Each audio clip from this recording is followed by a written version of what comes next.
moves happening in the world of the NFL as the Cleveland Browns have agreed to trade two-time NFL Defensive Player of the Year Myles Garrett to the Los Angeles Rams for two-time Pro Bowl pass rusher Jared Verse and multiple draft picks. They made that announcement today. Browns receive a first-round draft pick in 2027, a second-round pick in 2028, and a third-rounder in 2029 in what is one of the biggest trades in NFL history involving a defensive player. Meanwhile, other moves being made.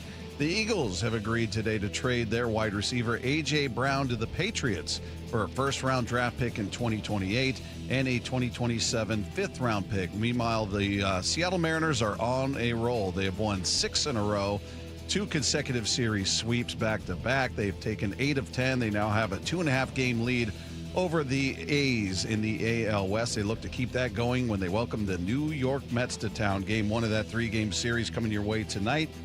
Emerson Hancock will get the start. You can catch it all right here starting at 5:30 with a pregame show. 6:40 first pitch, Seattle Sports on 710. Snapshot brought to you by Miller Lite. When it's game time, it's Miller time. This hour is brought to you by Legacy Group Capital Common Sense Lending. From the Quantum Fiber Studio, this is Wyman and Bob On Seattle Sports. Streaming live on the Seattle Sports app and at seattlesports.com. Now, here are your hosts, Dave Wyman and Bob Stelton. Welcome, everybody. It's Wyman and Bob. This is Seattle Sports on 710, seattlesports.com. Happy Monday to everybody out there on another beautiful sunny day outside where everybody's feeling good. The Mariners are on an absolute tear. They have won 8 of 10, 6 in a row, and they look to keep that going coming up with the Mets coming to town. We'll talk about that with Ryan Rowland-Smith, who will join us at 3 p.m. George Barnett, who is the offensive line coach at Iowa, will join us at 4 p.m. We'll talk to him about Bo Stevens, Mason Richmond, some of the players that have played at Iowa for this coach, George Barnett. He's going to join us to talk about some of the Seahawks you may not be nearly as familiar with, but we'll get you up to speed on that. Text line is there for you, 866-979-3776. Dave Wyman will join us sometime at 3:15, 4. Who knows? He's farting around over there at the VMAC. Watching practice. Going to talk to Coach McDonald, and we'll get the latest from him when they wrap that up out there. So Mike Lefko is here to dazzle us all. What a weekend for the Seattle Mariners. 6 in a row. They've now won 8 of 10 and starting to play like I guess the team everybody expected coming out of spring training.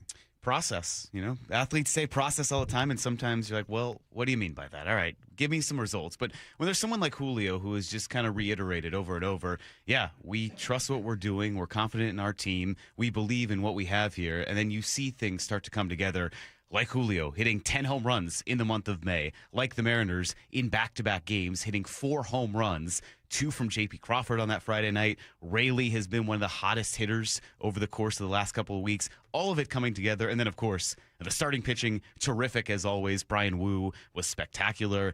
The piggyback situation, again, hey, it worked out well. I know we'll talk about it, but it has worked out very well. And you're seeing a complete team effort from this Mariners squad. Yeah, it's amazing to watch how complete they've been. And look, it's not going to happen every night, obviously, but what's been great is to see how they battled back even when it's not. I mean, Kirby the other night was not great, but you found a way to win that game. And in previous series, you're kind of buried. The offense would score a couple runs early in the game, and that would kind of be it. But they were able to kind of battle back and find a way to win that game. And it just seems like, being in that clubhouse yesterday, just the confidence and the lightness to it, there's just a different – I think any team that goes on a run like this, when you take 8 of 10 and you take back-to-back series the way they have, against good teams, by the way. The A's, regardless of what you think of them, they were in first place. And you just had a horrible series with the Royals. And they bounce back and sweep that team and dominate in complete fashion, pitching, hitting, defense. And you saw the same thing against the Diamondbacks, who had won 11 of 13 coming in here. And, yeah, it was against 2 teams. It was against 2 bad teams, but they were beating teams that they're supposed to beat. It's been impressive. It's been impressive to see how they bounce back from that and getting contributions from guys we haven't had a chance to see a lot, like Victor Robles. Here's the pitch. Swung on, broken bat up the middle. The dive, Perdomo knocks it down. It's going to be a hit. Randy scores. The Mariners have done it again. They've walked off the Diamondbacks for the second time in the series. The Mariners on fire. They've won 6 in a row. Party time at T-Mobile Park in the sunshine. What a day for the Mariners. 3-2. The Mariners win it. So they walk it off on a day where you had the piggyback, you had Bryce Miller looking great, you had Luis Castillo solid. I wouldn't say he was great. He wasn't horrible. He had some bad defense behind him, didn't help. But they found a way to get that done, and they got it done on Friday night too. Randy Arozarena comes up there. He comes up with a huge base hit. Here comes the 2-2.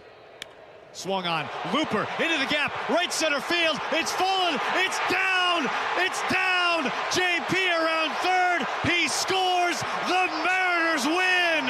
Randy Arozarena, the game winner. 7-6. The Mariners get the win. They walk off the Diamondbacks, and the Mariners have won 4 in a row. The celebration is on here at T-Mobile Park. Huge. Yeah. By the way, huge crowds for every one of those games. Oh, that's and fantastic. I know there are giveaways and stuff. College night. The fireworks, Bob. It brought him out on Friday. I guess. If that's it, so be it. But, yeah, even yesterday there were 41,000 plus there. I mean, just awesome crowds, the whole series. So we'll see how the Mets do in bringing people in because, we get a lot of the closet fans that come out of the woodwork for teams like that. But just an amazing stretch of complete baseball for this team. Well, and Friday was particularly important because that's the exact kind of game that they have lost earlier this season. Right. You have a lead. Well, something's not going well. All of a sudden, Matt Brash looks shaky for once. He has been so solid this season. He has an uncharacteristic outing. All right, you blow the lead. Luke Raley answers. Have the lead again. Munoz, might be some concern with there. He's been very erratic. He lets the Diamondbacks tie. It's that exact kind of game that you've seen the Mariners lose, but the fact they were able to answer, pitch that scoreless top of the 10th, clutch outings in the top of the 10th this series for Castillo on Sunday, and then Cooper Criswell in the 10th on Sunday to hold the Diamondbacks to nothing. And then you get a Arozarena, the highlight you just played, not trying to do too much, hitting a pitch and just getting enough to push it out there into right center. That's the kind of game that gives you confidence that this team is for real. Why we're saying, look, this stretch, it's not just a blip. They're back to playing like they should because they found a way to win when things weren't going well for them on the pitching side. Well, and more importantly, again, you guys can text in on this 866-979-3776. I mean, there's a lot of reasons we're seeing this team play this way. I think what's impressive is they're doing it without two huge parts of their offense. With Donovan, who got off to a tremendous start offensively. Now, he's been hurt more than he's been healthy, unfortunately, but he was an acquisition who was actually paying off. He was producing.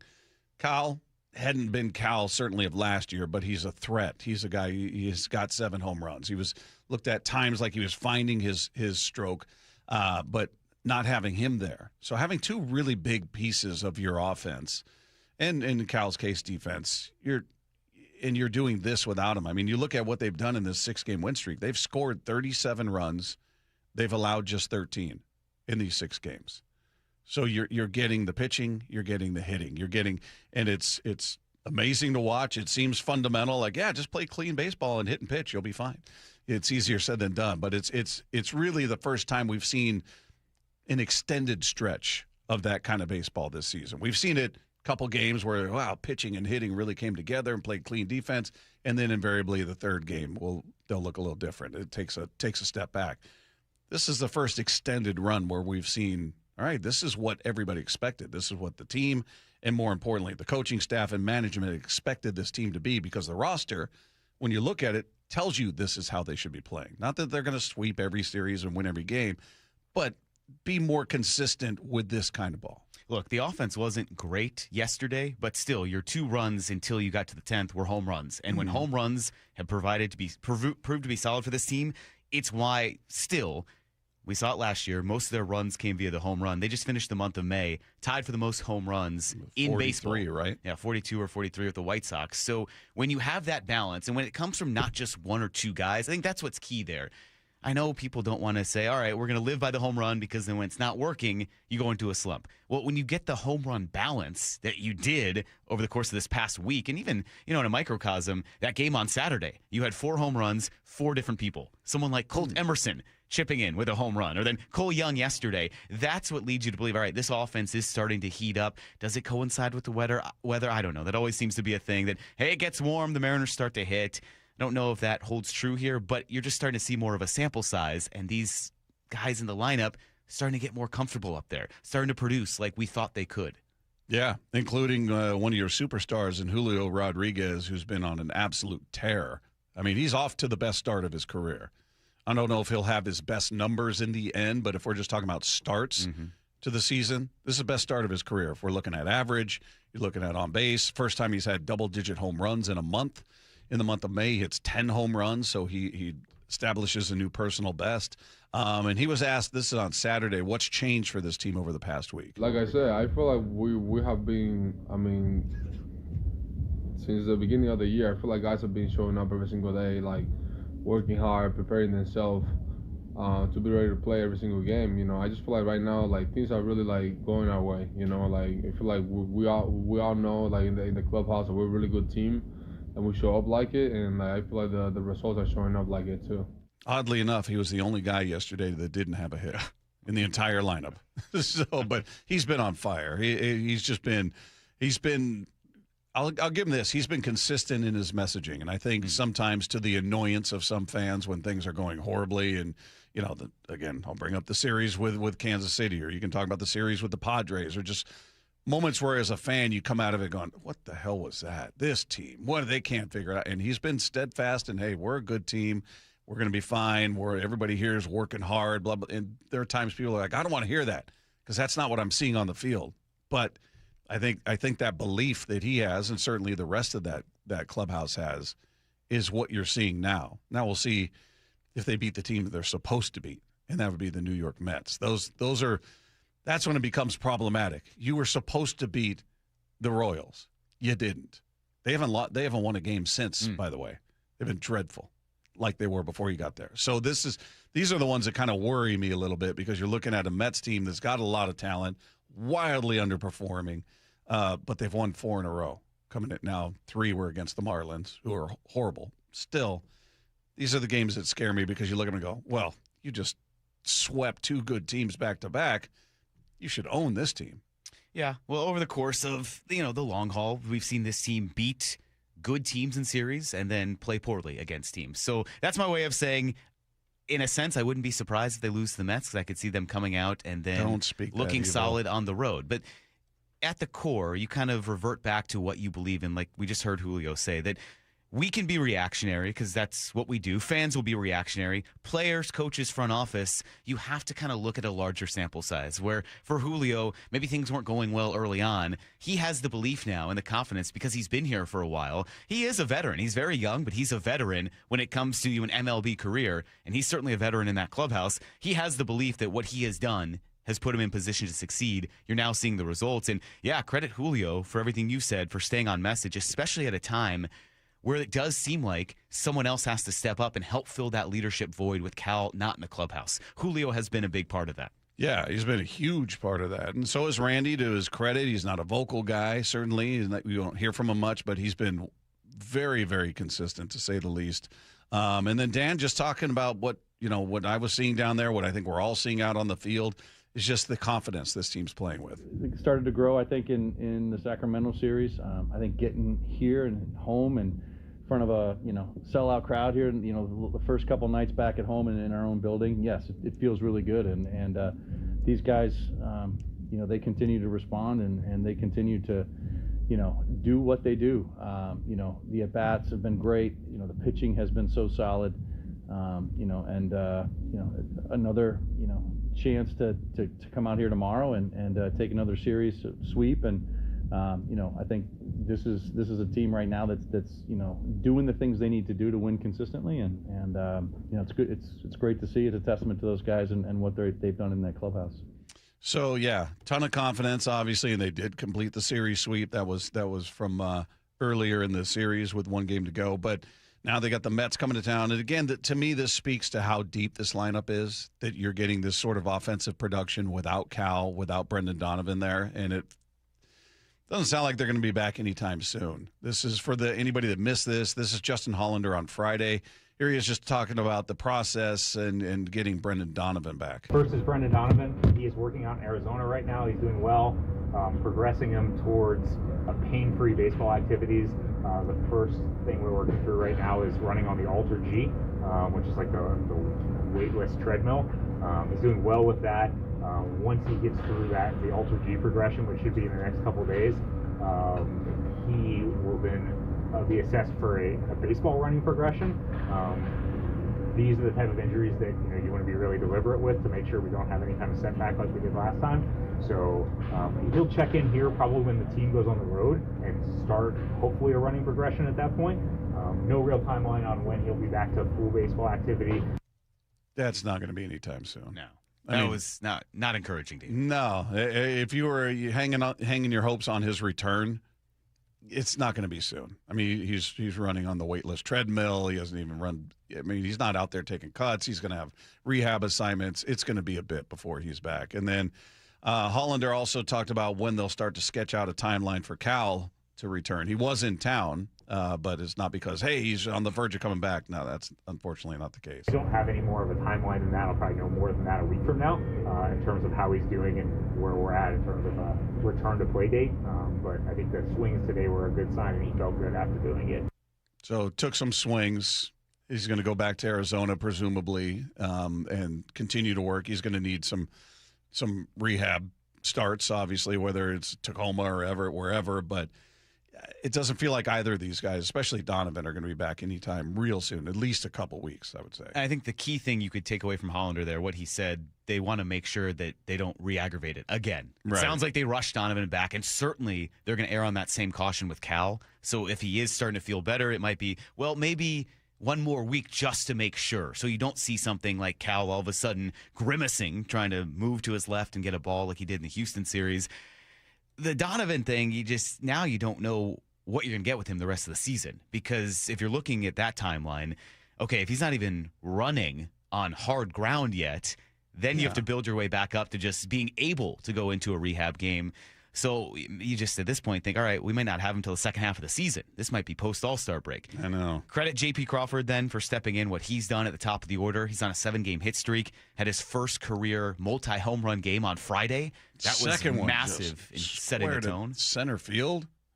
Showing some pop, man. And then his final at bat, he tried very hard to get a 3-home run game. Didn't quite. But in between that, he had a key plate appearance against Zach Gallen. He had 8-pitch walk. I think that helped a couple of guys see some pitches there. So he has been huge. It doesn't offset what Brendan Donovan brings offensively, but kind of like with Cal. Well, you don't make up his production with one guy, but a combination of Rayleigh and Canzone at the plate, and then that dual-headed catching tandem of Pareda and Garver. All of those guys are kind of making up for Cal at this point. Yeah. And at this point, it's been enough over the course of a season. No, you can't go through the playoffs without Cal Raleigh, but for now, it's certainly been good enough. I personally would put Pareda ahead of Garver.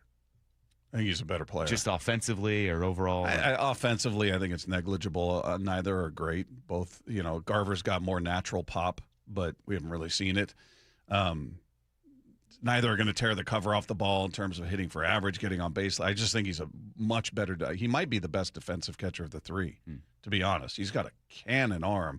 I think he's very good. The one thing I don't really know, and I haven't talked to pitchers, is how do the pitchers like him? How does he call the game? Do they like the way he calls the game? And I don't know that aspect of it, and that's obviously a huge part of it. But if just looking from the outside at the player he is versus the player Garver is, I'd put Pareda ahead of Garver. Yeah, I think there is more familiarity with the pitchers with Garver because he's been here now for 3 seasons. And you heard Wu and kind of Dan Wilson talk about that on Saturday, how well they called the game together. So if we're talking way down the line, maybe Garver is the one that gets that spot day in place of Cal. But I think it's worked great because Pareda has actually been the guy who's getting the most of the starts right now. So it's worked out better that he's kind of the 2, Garver's the 1 in every series, I think, since Cal went out. So he kind of has been the backup. And it's a good mix. You're not going to make up for a Cal Raleigh, but they're patching it together and they're doing pretty well right now doing it. Yeah, by the way, before we get to take 2, you guys can weigh in on this on the text line at 866-9 888-979-3776. Have you seen enough to believe this team is for real? Like, are you buying what you're seeing, or are you going, wow, this team wasn't very good, and that team was missing this? And there's always a qualification for the cynic, right? Initially I was getting ripped for saying that the Arizona's record could be kind of fool's gold because they played 13 games in a row against the Rockies and the Giants. People are saying, oh, they're bad. I didn't say they were bad. I was questioning the record. Then I saw that after the series because I'm like tweeting out 6 in a row. What a great series, blah, blah. Well, look at this team. They're beating up on the Sisters of the Poor. And I'm like, all right, which is it?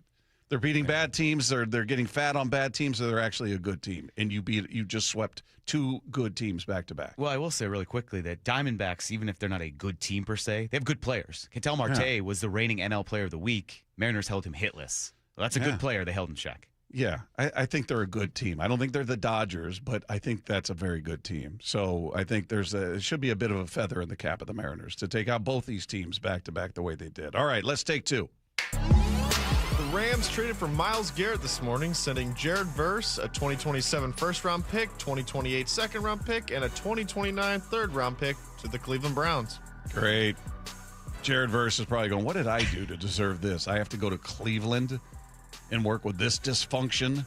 They don't even know who their quarterback is out there. They got a room full of quarterbacks, none of which seem to be the franchise answer, if you will. And my only hope is that Myles Garrett gets old really quick out here. Yeah. I mean, I know he's coming off a record-setting season, but football years, he's not. I mean, obviously the Browns get youth.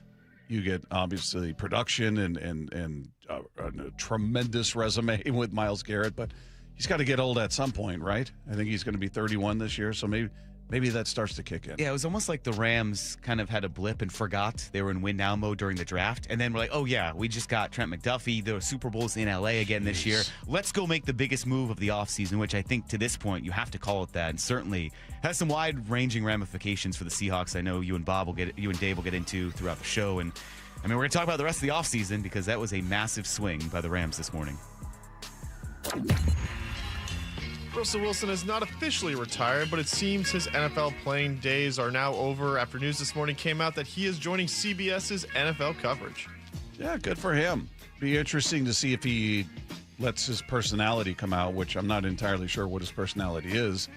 But is he just going to smother people with cliches and got to take it one play at a time, one series at a time, one game at a time, that kind of stuff. I'm curious how he's going to approach it. And I don't know if he's going to officially retire or not, but, I mean, look, we saw Phillip Rivers come back at 79 years old. So I wouldn't say he's done. Yeah, maybe he takes a year off and starts looking at options out there as a backup or a chance to earn a starting spot on I don't know. But he's a pretty competitive dude. I'd be pretty surprised if he said, yep, career's over.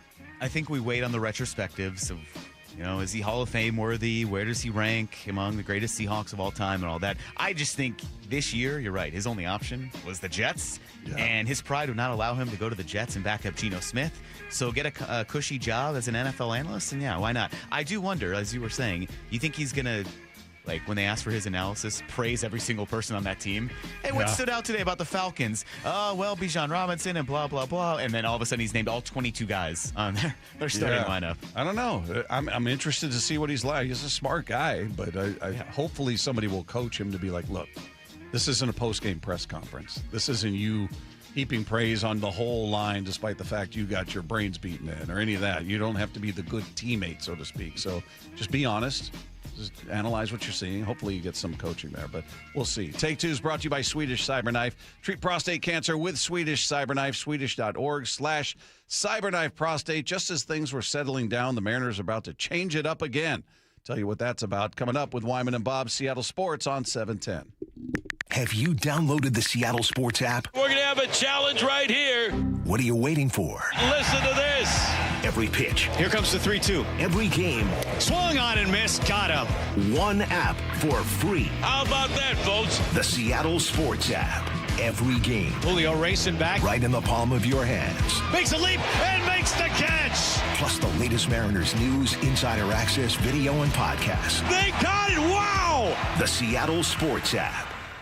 After years of football and the injuries that go with it, my first thought was always go get surgery. Hey, it's Dave Wyman, but after a consultation with Dr. Mark Wagner, MD at Seattle Sports and Regenerative Medicine, my eyes were open to an alternative to surgery, and I'm talking about stem cell therapy. Well, and my buddy and co-host Bob Stelton, also in pain, and decided to go see Dr. Wagner. I had a hip issue from 14 years of jiu-jitsu. How's the pain now? Everything I did before, I can do just as well. Hitting the heavy bag, sparring, rolling, all of that is back in play. This whole thing has been such a pleasant surprise because I really was of the mindset, I'm going to have to go under the knife. I'm going to have to get surgery. And this really saved me from that. I could not be happier with the results. Whether it's a hip like Bob had, a shoulder, a knee, a wrist, an ankle, before you choose surgery, consider stem cell therapy with Dr. Mark Wagner, MD at Seattle Sports and Regenerative Medicine. Do it. You will not regret it.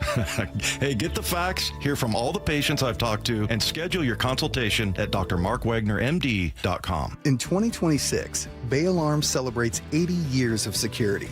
With burglar and fire alarm systems, 24/7 in-house monitoring, and local service, our promise to the Puget Sound remains the same. We got you. Learn more at bayalarm.com. When you own your own business, you need to keep things moving. Need to book a last-minute flight? Earn a $300 travel credit to cover that. Need to take a meeting before takeoff? Do it from the comfort of the Chase Sapphire Lounge by the club. Need to catch your breath before you board? Done. Chase Sapphire Reserve for Business, the business card that gives back all you put in.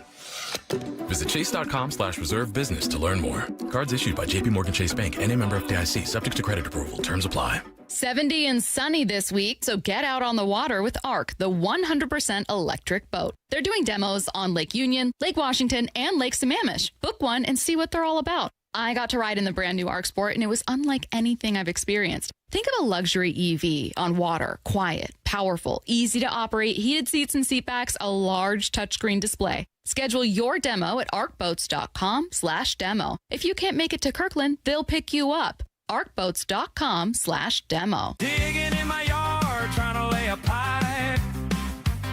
I hit a water line and now I have to pay a big fine. I should have called 811. Man, I love this place. I've been surfing here since I was a kid. Now, seeing my grandson out on the water, it means everything to me.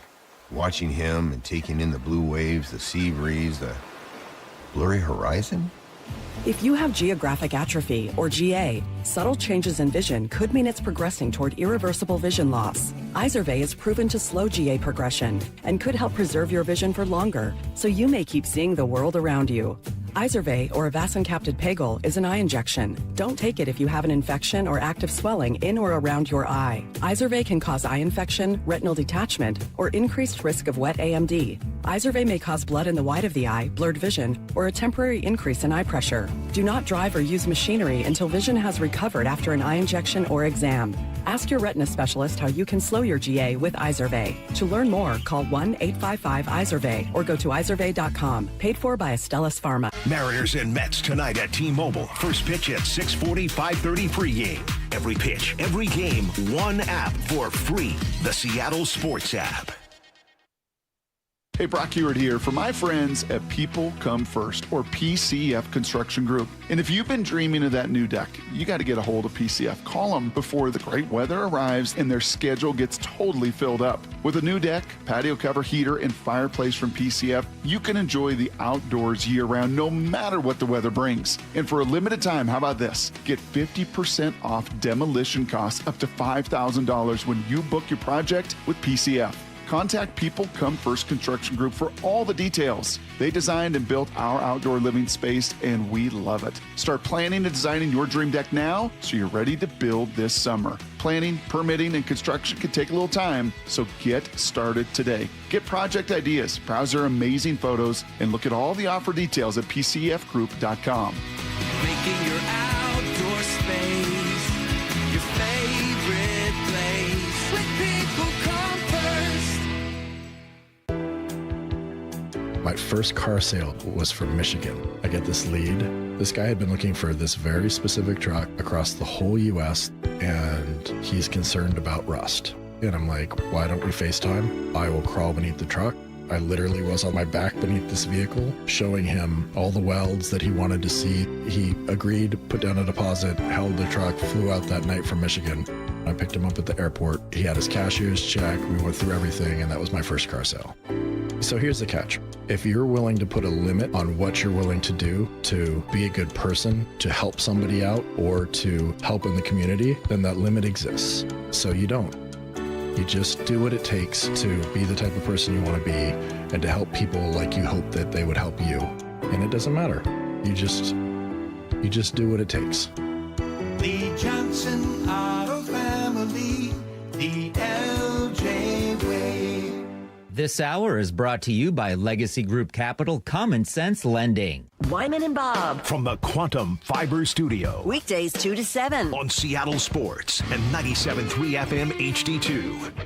Text line is there for you at 866-979-3776. You want to weigh in on the Mariners, whatever's on your mind on the heels of back-to-back series sweep. The Mets in town, game 1 coming your way tonight, which, of course, you'll hear right here starting at 5:30 with the pregame show. Emerson Hancock going in game 1. I'm looking at some of these texts, Lefko. This one stands out. Piggyback does it again. Piggyback haters in absolute shambles right now. Are people in shambles right now because something's good for the Mariner? I would hope that they would be appreciating something working out. You know, we've talked about the people that want to be right, even if it means they're miserable. I don't get it. But I saw these notes. The Mariners sent them out last night. I sent them to you. But the Mariners pitching staff in 3 piggyback games combined, 1.61 ERA. So 5 earned runs over 28 innings pitched with 33 strikeouts, 8 walks. Those are pretty good numbers. Miller in those 3 games, a 1.15 ERA. He's got 2 earned runs in 15 2/3 innings pitched, 17 strikeouts, 2 walks. Castillo has posted a 2.38 ERA in those games, 3 earned runs, 11 1/3 innings pitched, 13 strikeouts, 6 walks. So not quite where Miller is, but much better than he's been all season. He's not been good this year, and he's been decidedly better in these games. I think it's certainly helped that you don't, not to make this a slight on Luis Castillo, but you go in and you don't need him to go 6 innings. If he was starting a game and he's your starting pitcher that day, the expectation, right, for any of these Mariners pitchers, quality start. That should be the minimum for this pitching staff on an ideal day. We've seen them do it time and time again. Then you see Castillo close that 3rd time through. Maybe the fastball velocity, it goes down a little. Hitters start to recognize him. Okay, in this sample size of just 3 to 4 innings, he can kind of let loose, which is why people are saying, hey, maybe move him to the bullpen. They have found a way to perfectly straddle it where you do have Castillo stretched out still, but he's kind of working in a short sample size. I think it was telling that in the game he started, so Bryce Miller started 2 of these. Yeah. In the game that Castillo started, he only went 4. Right. Where Bryce Miller went into the 6th the first time, and then they had a hard, all right, 5 and you're done yesterday. But Miller, they're letting go a little bit further. Castillo, ideally, I think they only wanted him to go 4. He ended up going 5 yesterday. It worked out, worked around what I thought was a difficult situation there for him to be in that 10th inning with a guy on. You could argue maybe they could have gone to the bullpen, but they were steadfast in saying, we're sticking with the piggyback plan, and it worked. But now they're going to change it up again, and I'm not too sure about that. Well, we'll get into that real quick. This from Dan Wilson yesterday, just heaping praise on Miller and Castillo for handling the situation the way they have. I mean, I think as much as they're coming out of the bullpen, I think mentally they're still starting the game. And I think, that's kind of how both of them approached it. It looks like, they knew they were going to get a clean inning. It was more about a start. But, again, I think if there's one thing to say about this, it's just how selfless both of these guys have been about it and just appreciate the way they've put team first. Yeah, I think they're going to lean on that. Team first, selfless. I don't think anybody's happy with it. I still don't think they like it. I think even Bryce Miller hearing him yesterday and looking at his face as he was saying these things, look, we're going to do it. We're here for the team. We're team players. Deep down, is this what they want? No, I don't think either of them want this. But he said the silver lining is that maybe they're all fresher for a potential postseason run. We weren't at full strength last year in the postseason, with Wu being down, and the piggyback thing hasn't been ideal for all of us, so far, but it's also like it could be, a blessing in disguise, saving us a few pitches here and there, a few innings here and there, and hopefully it it works out. At the end of the year, we're feeling fresh and ready to go into postseason. So even in that, you can hear it's not the ideal thing. I mean, I think they're being pros. And being a pro doesn't mean you have to come out and go, man, this is the greatest idea ever. I love this. I think they've made it pretty clear. They're not fans of it, but they've made it work. They've figured it out, at least to this point, just in time for them to abandon it, at least for a little while, and go to a 6-man rotation now, which they did one time through. And, we had that situation where Emerson Hancock had 7 days between starts, and, now they've got a big extended run. So they're going to go on this 6-man rotation. And Dan was asked yesterday if he's excited to see both Miller and Castillo starting on their own days again. Yeah, I mean, I think both of them have continued to throw the ball extremely well, and that's what that was the hope, and they've stayed stretched out quite a bit, and we're in a good spot. So a chance now for these guys to get their own and their own start, and I think that's huge. I'm curious to see Bryce Miller be let go. Like, is there a limit? Is there a pitch limit, or is he beyond that now to where, hey, if he's rolling, keep running him out there until he gets to 100 pitches, whatever. But I'm curious to see that. I've got a little apprehension about Castillo, third time through the lineup, like you were just talking about. See what he looks like, because it had been a rocky road for him, to say the least, and he's sort of excelled in these short outings. So curious to see what he does. Hopefully he can keep the momentum, the good feelings from these appearances, and that rolls into his next start. But that one I approach with a little bit of, all right, let's see how it goes. I'm apprehensive about all of it, because now there's inherently more risk on the bullpen. Mm-hmm. We haven't seen necessarily long starts from Logan Gilbert or George Kirby. So now you're stretching that out to, well, the bullpen's going to have to cover 6 days, and most of it's coming in a row. For all the, maybe frustration from Miller and Luis Castillo, it is working. It's absolutely working, and you have saved the bullpen. Management aside of, all right, should you have brought your closer in an extra inning game or in a tie game in the ninth, it worked out. You saved the bullpen. You got the win. The pitching numbers, you rattled them off there. They've been terrific. Yeah. And now they're going away from that. Something that is working well, and like you and Dave have talked about, you're disrupting 4 other pitchers, I guess. George Kirby now is going to have quite a long stretch because he pitches, and then there's the off day, and now everyone else is going to cycle back one more. So the whole math, we don't want to get into it, it's dense, but when this rotation comes around, Hancock, and then you kind of reset, and then they'll go to 6, so it'll be Gilbert and Kirby. Then there's an off day, and then all these guys pitch. So George is going to have an off day, and then now 5 more guys pitching before he gets out there. So he's got extended rest. And for the simple fact that a lot of people don't like this, I'm sure Ryan Rowland-Smith will say it when he comes on here at 3, Brian Wu just pitched 7 innings, and he had a perfect game for most of that. He went 13 straight to start the game. Look like Brian Wu. Do you want him pitching less frequently now? No, I do not. Exactly. And that's what's going to happen. So if the piggyback hadn't worked, I get it. But it is working. I don't know why they're not going to. But I know it's a temporary solution. You found something that worked. It's kind of confusing that they're now reverting back to a 6-man rotation. Yeah, I mean, you got a lot of games in a row, so I get it. Your one off day is what, June 4th? It's this Thursday. Yeah, because then you go literally 5th, 6th, 7th, 8th, 9th, 10th, 11th, 12th, 13th, 14th. What, 10 games in a row? 14, yeah. So I get it, but I don't know. Are we going to play with the 6-man piggyback thing through the whole season? Is it going to vacillate back and forth depending on the schedule? It sounds like it. I don't know. I don't know long term what this means. I'm curious to see how. I'm wondering how far down the road they've looked. Now, some of this is going to depend on how these guys look before then, right? During the 6-man, how does Luis look? How does Miller look? They both go out there and shove. Do we go, all right, we're going to piggyback them again? Are we gonna go back to that, or are we gonna stick with a 6-man? Everybody seems to be adapting to it. You're readjusting everybody's schedule again. Yeah. I don't like the back and forth of that, because we've talked about pitchers and how, and we'll talk to Ryan Rowland-Smith about this, but they're just such creatures of habit with their routines, and you're kind of jerking them back and forth between every 5th day, now every 6th day, and for some it'll be even more extended because of off days in that stretch. So I don't know. It's gonna be interesting to see how it's handled. Meanwhile, the Seahawks are all of a sudden dealing with a lot of changes. We're going to get into that coming up next with Wyman and Bob at Seattle Sports on 710. Party time at T-Mobile Park in the sunshine. The M's are on a roll.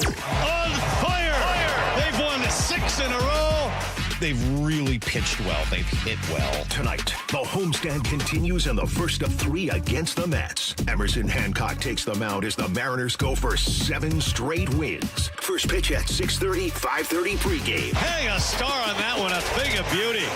Go inside the Mariners' current surge at seattlesports.com. This is a special alert to all Americans who own a vehicle with less than 200,000 miles with an auto warranty about to expire or with no warranty coverage at all. Due to a decline in the economy, CarShield is announcing a low-cost month-to-month vehicle protection plan that is now available to the public to save any driver out-of-pocket expenses on future auto repairs. Call now to find out how you can pay almost nothing for covered auto repairs. Yes, you heard that correctly. Pay almost nothing for covered auto repairs. An open phone line has been established for all drivers to call for a free quick quote. Call 800-292-4541 now. Drivers who are covered will not have to pay for covered repairs again. This protection plan is at an all-time low. Additionally, drivers who activate this vehicle protection today will also receive free roadside assistance, free towing, and car rental options at no additional cost. Call us for your free quick quote today. 800-292-4541. That's 800-292-4541. What do you have to lose? Call 800-292-4541. Again, 800-292-4541.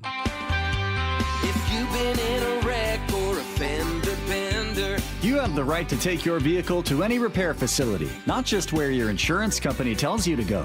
Accurate Auto Body has been family owned and operated since 1994, and they work for you, not your insurance company. With over 25 years of auto repair work, they'll exceed your expectations. we meet by accident, fixing every last bit. Accurate Auto Body. At Accurate Auto Body, all their work is performed by certified technicians, only using OEM parts to guarantee the safety of you and your family. For the best in auto body collision repair and customer service, give them a call at 425-883-2450 or AccurateAutoBodyWA.com. Your insurance company may not love them, but you will, because we meet by accident, fixing every last bit. Accurate Auto Body. In October baseball, every pitch matters and every decision is magnified. In the postseason, teams don't rely on hope. They rely on preparation and experience. Divorce works much the same way, but the consequences of a bad call don't last a game, they last a lifetime. At Goldberg Jones Divorce for Men, we provide the preparation and experience to protect your finances, your children, and your future. Go to goldbergjones.com to get your questions answered at no charge. goldbergjones.com. How would you like to invest in the Seattle real estate market, one of the hottest and most stable regions in the country, and achieve a great rate of return on your investment without the effort of sourcing a deal, the expense and time of building permits, or all the hassles that come with being a landlord? Hi, I'm Scott Rireka, CEO of Legacy Group Capital in Bellevue. Legacy Group Capital develops local real estate, lends money, and shares the profits with our investors. Diversify with Legacy Group Capital. Invest into our Northwest Fund, which is currently delivering 9% on a fixed rate term. It's our flagship fund for 19 years with zero investor losses. And yes, we do accept IRAs. Find out why 1,300 local investors have invested over $350 million. Invest in the stability and ease of Legacy Group Capital's Northwest Fund. Legacy Group Capital at legacyg.com. This is not investment advice. Investments available to accredited investors only. Details at legacyg.com. Mariners and Mets tonight at T-Mobile. First pitch at 6:40, 5:30 pregame. Every pitch, every game, one app for free. The Seattle Sports app. It's a fact. When your eyes work correctly, light focuses through both your cornea and your lens to give you high-quality vision. Hi, it's Dr. Kopstein from K2 Vision. Here's another fact. As we near age 50, we begin to lose the quality and function of our natural lens. That's when we start to reach for reading glasses and contemplate those cataracts on the horizon, typically in our 70s or later, but inevitable if we get old enough. Fortunately, K2 Vision has the advanced permanent solution for both, refractive lens exchange, or RLE. K2 Vision RLE is a quick, painless procedure that restores distance and near vision permanently. Plus, another thing is permanent. You will never develop a cataract. After over 20 years replacing over 100,000 failing lenses, we will help you determine when it's your right time for RLE. Schedule your free Zoom consult today at k2visionrle.com. K2 Vision RLE. No readers, glasses, contacts, or cataracts. Guys, I'll never forget the first time I saw somebody get results at our clinic. He was an 81-year-old man who hadn't been intimate with his wife in over 8 years. Viagra had stopped working for him, and he was desperate for help. After several treatments, he walked into my office and told me he couldn't believe the results. Needless to say, this was a very happy man. This man made me a believer in what we do. He had taken pills for years, but he had never fixed the problem. When he came to us, we fixed the problem. Our treatment does what no pill can do. So give West Coast Men's Health a call today. Speak with our clinic manager. Ask him any question you like, how it works, the science behind it, and even the cost. Change your life today, like the thousands of men who already have. In addition to treating ED and Peyronie's disease, we now offer testosterone replacement therapy. With clinics in Redmond and Tacoma, call 206-519-6541. 206-519-6541. Online at westcoastmenshealth.com. Wyman and Bob. From the Quantum Fiber Studio. Weekdays 2 to 7. On Seattle Sports and 97.3 FM HD2. Coming up at the top of the hour, our buddy Ryan Rowland-Smith will be joining us for his weekly conversation, so stay tuned for that. Text line is there for you at 866-979-3776. Meanwhile, Myles Garrett is now a member of the L.A. Rams. And I started getting emails from, all the people that sent us odds and things on the season. And they're now the Super Bowl favorites and certainly the favorites to win the division. Look, it's a huge piece. I can't try to make it sound like it's no big deal. It is a big deal, certainly. And you thought Jared Verse was going to be a problem for years to come. Now it's Myles Garrett, who's probably right now a bigger problem, and you just got beyond Aaron Donald. And now you're like, now you got this guy you got to deal with. I mean, that's a huge, huge acquisition, to say the very least, for this team. And Peter Schrager was on with Pat McAfee breaking down how this deal went down. Both sides had been talking, and I could say it's been weeks. They've been talking for weeks, and Verse was dropped in there at a certain point where the Browns couldn't turn around and just say no to this. So those conversations were had, and I could tell you Barry and Snead and McVay and Munkin and, of course, the ownership groups, they have all been lock and key for the most part, saying we're not going to talk about this publicly until it gets over the finish line. But in the last few days, it looked like the finish line was near, and obviously Jared Verse was the tipping point where the Browns said, okay, in exchange, we get a guy who is not only a top 20 pick who's gotten better every year, but he could be a super talent in addition to a first-round pick. So this was one where I think the Rams were really pushing it. The Rams were the ones trying to make it, and they continued to knock down those doors.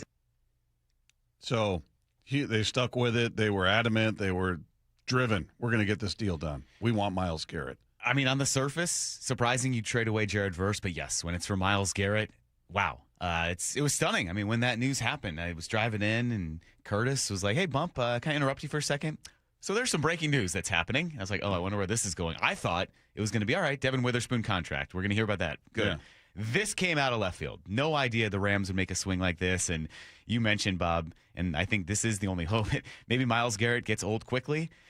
Yeah, because right now he's in his absolute prime. Yeah. 3-time consecutive AP All-Pro, first team, reigning Defensive Player of the Year, the absurd sack numbers last year. It takes a lot to block him. Yeah. But the 23 last year. So, the Seahawks offensive line, it was stable. We always nitpick some things, but it was there. It was together. They have all 5 guys coming back. But, okay, you're going to have Braden Fisk to deal with. And now up front here, Myles Garrett, not to mention everything else the Rams loaded up with on defense. Yeah, it's going to be, how much better are they versus, Jared Verse is a good player. He was a problem. How much more of a problem is Myles Garrett? We're going to find out. So it's huge. I'm looking at this email I was sent. So the Rams Super Bowl odds went from 15-2 to 6-1. I don't really get how the odds work that way. Well, I guess it was like a little over 7.5 or something. Yeah, I don't. It got better. Their odds are better. Certainly, yeah, I understand that. Rams NFC conference odds went from 4-1 to 13-4. I don't know about that. It's probably good we don't know what these things mean. Yeah, Rams NFC West odds went from 27-20 to 21-20. I don't know what this means. I get. Browns Super Bowl odds went from 250-1 to 300-1. That I get. Let's see. Myles Garrett, Defensive Player of the Year odds went from 19-4 to 4-1. And then Garrett's sacks were set at 15.5 for the Rams. I was told they'd been 14 with the Browns, according to this email. So they're expecting more sacks with the Rams. I'm surprised with that. We don't have to get into the logistics of his sack totals and all that. I think he's on a better defense now, and he's going to be facing better competition in the NFC West. But yeah, it's a game changer for the Rams. One little bit of levity, I think, before we kind of dive back into this. Someone pointed out there, someone on Twitter, it said, take a look at the NFC West. You have one team that just traded for Jared Verse, and the other's in a contract negotiation with Jacoby Brissett. Yeah. The Cardinals. Yeah. They're in a hostage standoff with Jacoby Brissett over a contract. Poor Cardinals. Yeah, it's I don't know. We'll see what it means to him. I mean, I'm hopeful that he gets all. I see this Pete and Bellingham. Stafford, he's old. I rest my case. Well, he's the reigning MVP of the league. So, and they just signed him to an extra year. He's got a 1-year extension on his deal, so he's going to be there for a couple more seasons before we see Ty Simpson, presumably, unless there's an injury. I guess there's the Rams. Let's see. I love that Myles Garrett is with the Rams. Let's go, baby. Let's be the most talented division in the NFL. Go Hawks. I don't care about the division being most talented. I just want the Seahawks to win. I want the easiest path. Yeah, you don't. No, I don't take pride in the division. I'm not an NFC West supporter. I love the NFC West. No, I like the Seahawks. It's like a college football kind of mindset. That's like, the SEC. They have that weird cult of they chant for the SEC. Yeah, I'm not chanting for the NFC West. Cheering for the Seahawks. I want the other teams to stink. Yeah. I hope they're the best of a bad bunch. They're the best. They're great, and the other teams stink out loud. Look at the Patriots last year. They played in a garbage division. They got to the Super Bowl. So I don't think they cared that their division was easy and gave them an easy path. Yeah. So the odds are multiplied by the top $2. So 12-1 means every dollar you spend is 12. I get that part, but when it goes from 4-1, 5-1 to 13-4 and 24-20 to 20, why isn't it just always X number to 1? This is math more complicated than I can Wouldn't that make it understand. easier? I'm not a gambler, clearly, as you can hear by the way I'm talking about this. But wouldn't that just be easier if it went from, hey, they were 10-1, now they're 5-1? That makes more sense to me. But yeah, when you start getting, I think you should set the lines from now on, Bob. I think Go so work too. For the sports books. Yeah, I think it's clearly an area of expertise I have yet to really exercise. So yeah, I think that would do a lot of people good. But look, good for the Rams. How are they going to pay everybody? I don't know. they're gonna take on his contract. They just signed a $55 million extension with Stafford. They got guys that are coming up for contracts, and Puka Nacua, and you brought up Fisk, and I mean, they're magic. I don't know what their front office does, but they just have a knack of acquiring whoever they seemingly want and making it work with the contracts they've already got in place. Well, they're very good at it. I think they're certainly understanding it's going to be tough, whoever you get in the future, to replicate what Matthew Stafford has done. If Ty Simpson's the guy, okay, cool. If he's not, then you're going to struggle. So when you have this bona fide franchise quarterback, such a luxury in the NFL, you build around his window. And that's why it was so surprising they made that Simpson pick, because Stafford had 1 to 2 years left.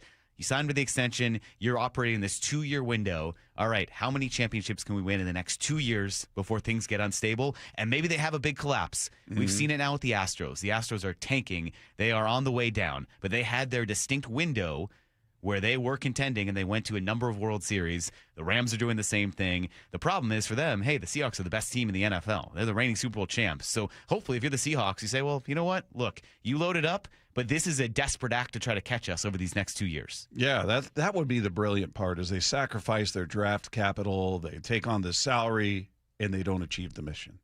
That's the beautiful part, is you're impacting the draft moving forward and bringing in young talent to presumably, there's no guarantee Ty Simpson's going to be your guy. You spent the 13th overall pick on him. Maybe he doesn't pan out. Then what? You've traded away first-round pick. You've traded away draft capital. I'm just really hoping for the worst for the Rams is what it comes down to. And we'll see what it means. But no doubt about it, a massive, unforeseen deal out of nowhere. In case you missed it, you were in meetings or something, you just tuned in. Myles Garrett is now a member of the L.A. Rams, and Jared Verse I'm sure is just pleased as hell to go to Cleveland out there with their situation. Meanwhile, what stood out most during that series sweep of the Diamondbacks? We're going to talk to Rowland-Smith and get his take on that and everything else going on with the M's. That's coming your way next with Wyman and Bob at Seattle Sports on 710. Party time at T-Mobile Park in the sunshine. The M's are on a roll. On fire. They've won 6 in a row. They've really pitched well. They've hit well. Tonight, the homestand continues in the first of 3 against the Mets. Emerson Hancock takes the mound as the Mariners go for 7 straight wins. First pitch at 6:30, 5:30 pregame. Hang a star on that one, a thing of beauty. Go inside the Mariners' current surge at seattlesports.com. This might be the most surprising statistic I've shared in decades of doing local news. More than 75% of commuters will be involved in a car accident at some point. JP Pendergast of Pendergast Law with more. What makes it more surprising? The average person will be involved in 3 to 4 collisions in their lifetime. With accidents unbelievably prevalent, what are some safety tips if it happens to you? Safety first. Secondary collisions are not uncommon while awaiting help. Turn on those hazards and remain in a safe place. If a bystander witnessed the accident, capture their information and encourage them to remain at the scene. Seek medical attention immediately if needed, as delaying can be a costly mistake. Lastly, remember that statements made to police and insurance adjusters can affect your case. Collisions are more common than we'd like to think. If you find yourself in one, follow these helpful tips and then call my friends at Pendergast Law. If you or a loved one's injured in a car accident, call Pendergast Law. We can help. PendergastLaw.com. How would you like to invest in the Seattle real estate market, one of the hottest and most stable regions in the country, and achieve a great rate of return on your investment without the effort of sourcing a deal, the expense and time of building permits, or all the hassles that come with being a landlord? Hi, I'm Scott Rireka, CEO of Legacy Group Capital in Bellevue. Legacy Group Capital develops local real estate, lends money, and shares the profits with our investors. Diversify with Legacy Group Capital. Invest into our Northwest Fund, which is currently delivering 9% on a fixed rate term. It's our flagship fund for 19 years with 0 investor losses. And yes, we do accept IRAs. Find out why 1,300 local investors have invested over $350 million. Invest in the stability and ease of Legacy Group Capital's Northwest Fund. Legacy Group Capital at legacyg.com. This is not investment advice. Investments available to accredited investors only. Details at legacyg.com. Dave Wyman here, and you've heard me talk about a local company for over a year now I really love working with, Harley Exteriors. You can expect a no-pressure consultation, they're great people to work with, and their windows are beautiful. I recently met with them, and I was excited to hear about the many Seattle sports listeners they've worked with. And now, Harley Exteriors has stepped up with a can't-miss offer. Right now, get $450 off each new window, $1,000 off each patio or entry door, 12-month or 18-month, no interest, no payment options, plus $200 off your final project total. If that isn't enough to get you started on a new project, I don't know what is. Schedule a consultation just like I did. Give them a call at 833-HARLEY, that's HARLEY, or go to harleyexteriors.com. Minimum purchase of 4 windows required for window discount. Qualifying windows must be 36 by 36 or larger. No size minimum on patio or entry doors. Financing subject to credit approval. Cannot be combined with other offers outside this promotion. Offer valid through May 31st. For over 113 years, Pacific Lamp and Supply Company has been your #1 lighting specialist in Washington, from the Space Needle in Seattle all the way to the Riverwalk in Spokane. With the largest lighting inventory in Washington, Pacific Lamp's knowledgeable and experienced staff can assist with any lighting issue, including intricate lighting and control designs. Plus, they work with all utilities in Washington to get you the best available lighting rebates. Pacific Lamp and Supply Company, Washington's lighting experts since 1912. Visit pacificlamp.com. Kinematics Marine Equipment reminds listeners many boaters take to the water this time of year, and one of the biggest safety barriers is alcohol. The problem is alcohol sends clear-headed thinking overboard. Remember, boating is only pleasurable if you play it safe. Please, on the waterways as on the roadways, don't drink and drive. A message from the entire team at Kinematics Marine Equipment, your nationwide source for marine deck gear in their new location next to the Arlington Airport, or find them online at kinematicsmarine.com. Progressive's Home Quote Explorer helps you easily find and buy the right coverage for you. It's everything you've always wanted. Well, I mean, as far as a website that lets you shop, quote, and buy insurance in one place. But hey, maybe that is everything you've always wanted. You know? Yeah, people have different types of dreams. And if all you've ever been searching for is a website that helps you choose home insurance rates and coverage, boy, do we have great news about Progressive's Home Quote Explorer. Progressive Casualty Insurance Company, affiliates, and third-party insurers. Comparison rates not available in all states or situations. Prices vary based on how you buy. Pump up the volume. Business moves fast. Orders roll in, deadlines close in. When you ship with USPS Ground Advantage, you can keep up with confidence. Every package stays in our secure network from dock to door. And with nationwide reach, dependable tracking, and upfront affordable pricing, you get built-in peace of mind. You run the business. We run the routes. Visit USPS.com/Ground Advantage to learn more.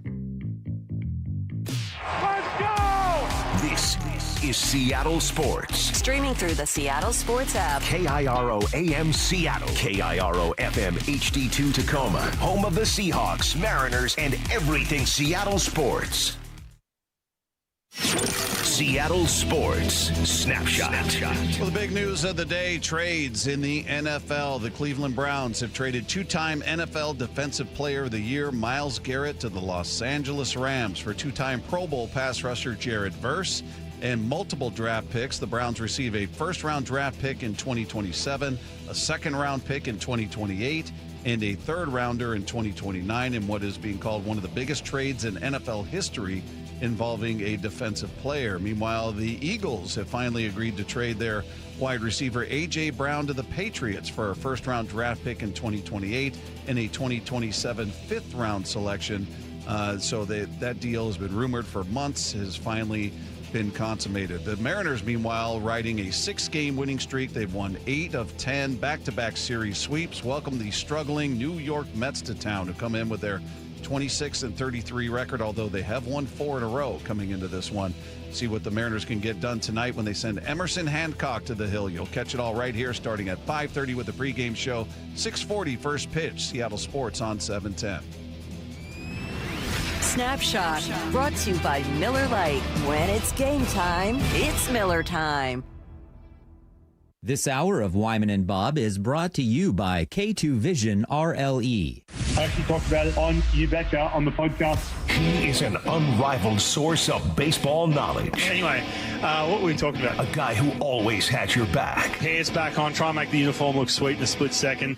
Come out, and I'm trying to open the door. I'm like, what the? And I said, listen, buddy, put your babysitting shoes on because Dad's going out for Father's Day to go watch Top Gun. You guys don't listen when I speak. I'm talking to a brick wall right now. Ryan Rowland-Smith, every week with Wyman and Bob. That's the open right there.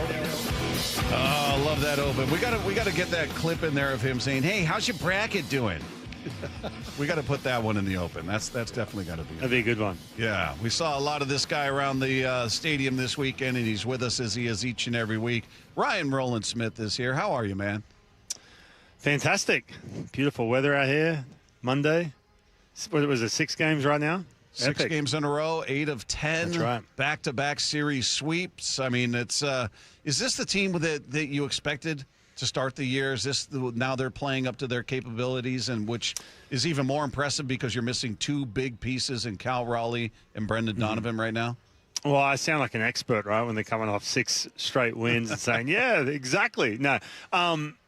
Yeah, I think, well, look, you still don't have Cal, you still don't have Brendan Donovan. So every time I look at this team and think about what they've been doing lately, I'm still, it's still incomplete. It's still a team that is missing 2 giant pieces. And coming out of spring training, home run ball was 51% of runs scored via the long ball last year. How can we, find out different ways to score runners, situational hitting?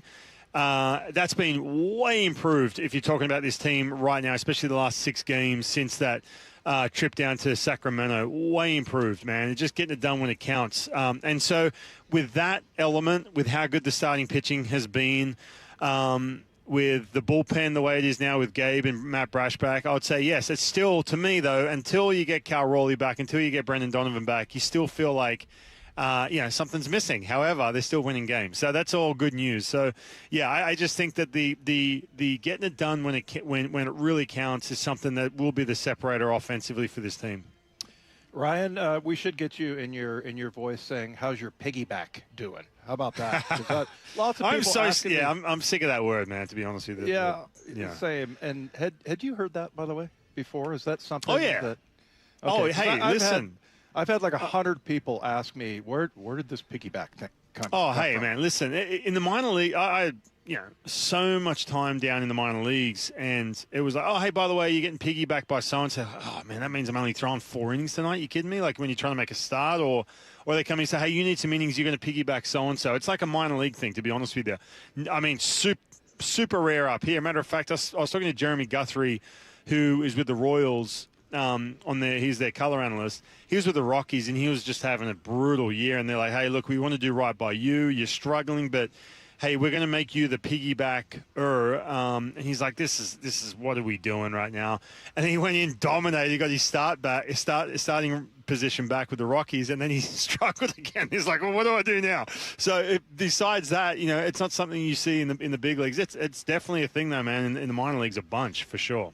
Well, it worked out pretty well. I mean, both pitchers throwing 71 pitches, and when do you think this whole thing? How is it going to settle out? I'm asking you to prognosticate, but just the way that it's going, where does it end? How does it end? It's going to end temporarily right now, right? Because they're going to a 6-man rotation. Yeah, because of I'm looking at the schedule to my left up here, and without the off days on that road trip, they're going to go and go ahead and try out the 6 guys in the rotation. But then again, they're going to have questions after that. If everyone keeps doing really well, what are you going to do?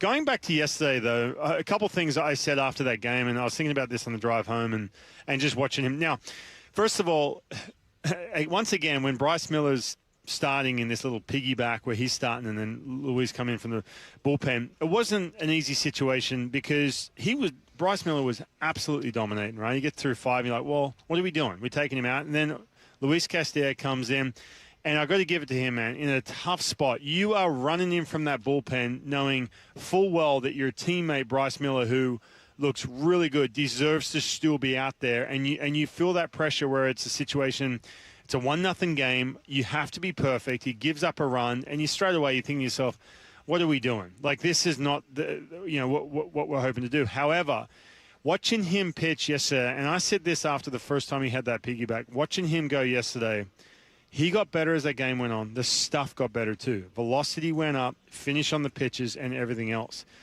Luis Castillo is going to come out of this little piggyback situation, whatever you want to call it, way better. Because to me, watching him pitch, he's super talented, but there's a lot of second guessing. Oh, is my stuff deteriorating? Do I go? Have I lost my changeup?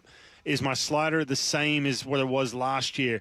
Can I still beat guys at the top of the strike zone? He's got all this rattling around his head. Now all of a sudden he comes out of the bullpen. It's just like, I'm going 3 or 4 innings, one time through the lineup. Hey, I'm letting it eat. Let's go. And then I think what happens is when you do that, you just remind yourself, hey, look, I'm pretty good at pitching. Like, I've done it for a long time. Why am I second-guessing my ability? And that just gets in the way. It just clouds your thought process when you're trying to make a big pitch. And I think it just takes all that scouting report before the game, sitting and going, trying to break down how you're going to get someone out the second, third time, how you're going to conserve yourself. Oh, should I throw that slider in there? You just don't care. You're just straight attack mode. And I think he's gotten back to that attack mode we've seen these last 3 outings from him, which is huge. So what do you think of the 6-man then? Because Lefko and I were talking about it earlier, and I was saying I've got some anticipation, some excitement about Bryce Miller. What is he able to keep what he's had going through 6, maybe 7, which doesn't seem that big a stretch because he's been phenomenal in these 3 games. He's got a 1.15 ERA, and Castillo's been very good. But I approach his start with a little more apprehension, going, all right. What does he look like third time through the lineup when they've had a chance to see him the third time? Does he still carry 97, 98 that we saw him touching yesterday? So I've got a little apprehension about him. I'm more, I guess, excited to see if Bryce can keep that going. But what are your expectations for this? Well, I think that depending on – look, I said this to you guys a couple of weeks back. 6-man rotation, and I'm sorry to be looking away from you guys and looking away from the camera. Stare at me in the eyes the whole time, Ryan, please. But I'm just looking at the schedule right now. Okay, so you got this long road trip, Detroit, Baltimore, Washington, but then you've got 3 off days in the span of a week. So, all right, what are you going to do? You're going to have dudes, if you continue on the 6-man rotation, guys are going to be going, 7, sometimes 8 days without pitching, right? Now, there's that element where it kind of messes with your routine and all this kind of stuff. And unless you're in a rotation and you really understand what that means to stay sharp and everything, everyone's like, well, who cares? They only have to wait an extra day. It's not that simple. The other thing is, too, then all of a sudden you're taking a start out from, if, let's say, Brian Wu looks like he did the other night. All right, you're going to take starts away from him. I've talked to you about that as well.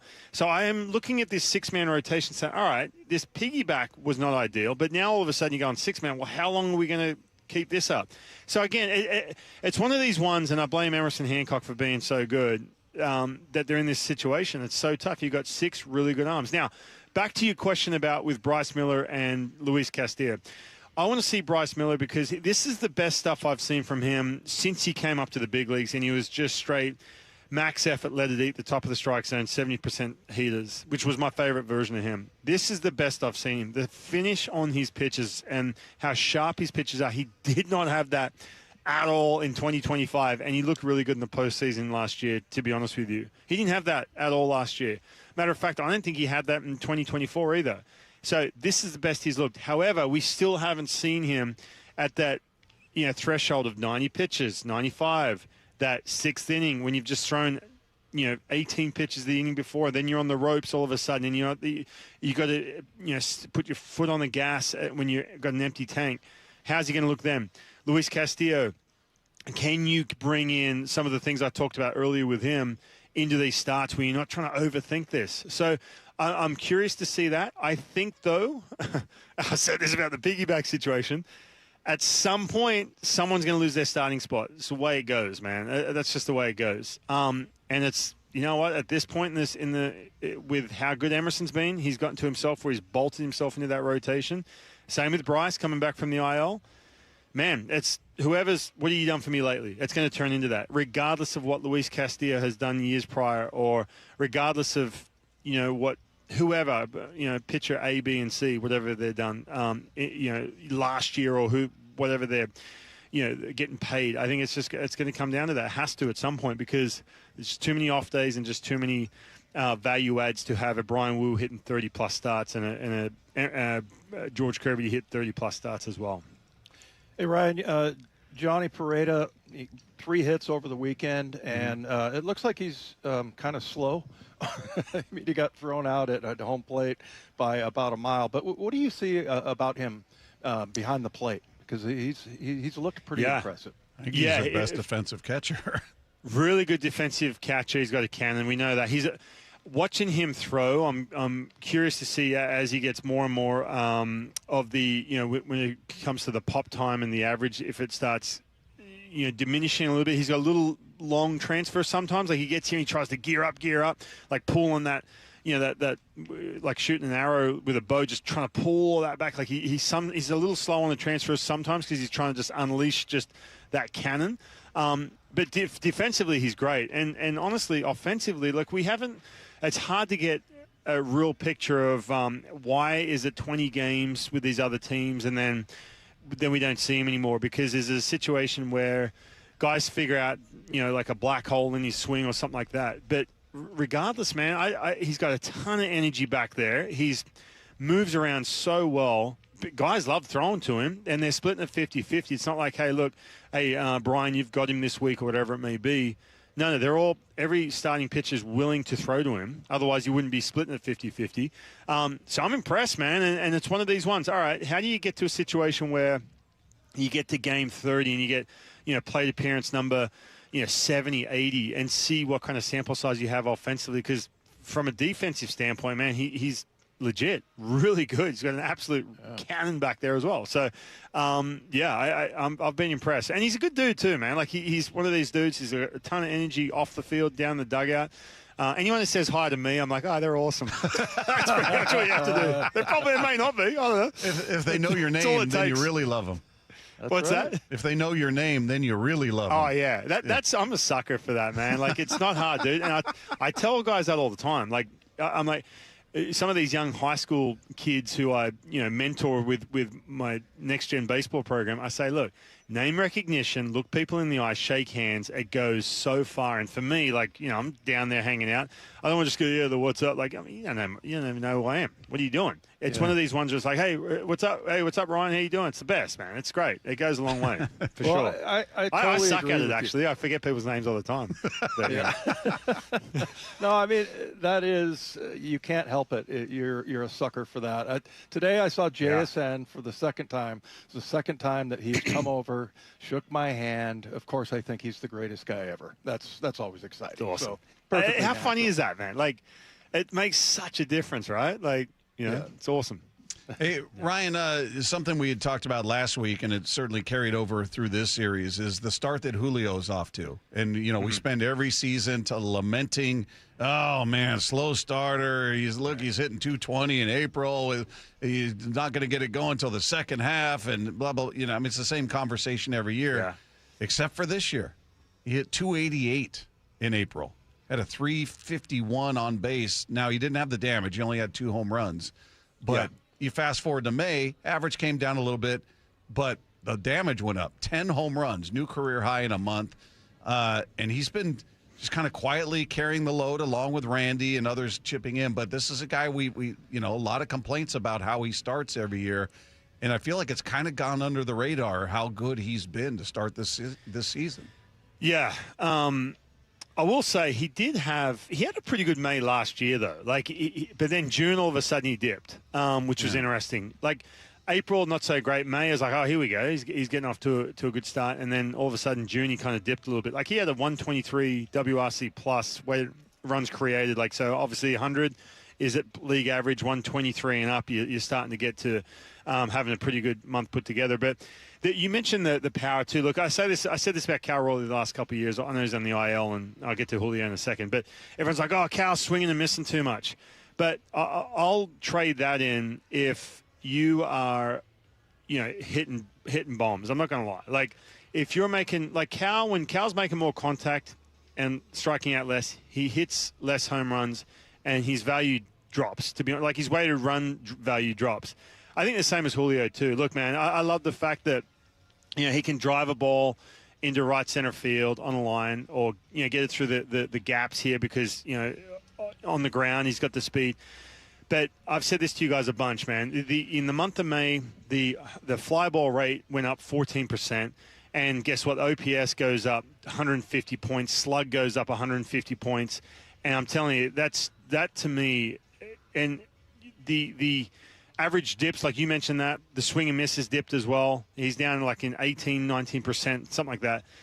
I'll take that all day. You hit 260, 270, and you're getting the ball in the air to the pool side. I'm telling you, man, he will put up insane power numbers if he does that and walk away instead of hitting 300 and a little bit of dip in the power. And I would rather him launch that ball in the air into the pool side because good things happen, man, when he does that. Everyone talks, he's inside out, right center field. No. Get that ball in the air on the pool side. Get those mistakes. Get that bat head out on that little breaking ball. I spoke to Kevin Seitzer about this the other day. He did a little breakdown on the pregame show the other night.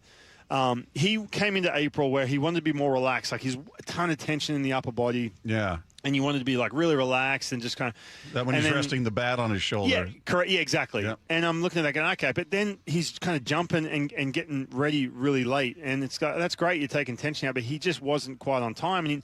And what happens is you go straight to the ball. You go straight to the ball from having that bat above your shoulder.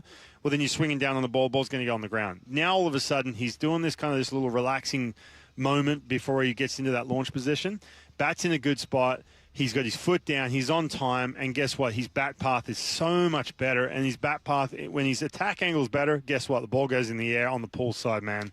And I love it. It's great. So this is a good sign. Hopefully, he's got all these little things and tweaks and thoughts out of his head, and he can just relax and just enjoy himself a little bit.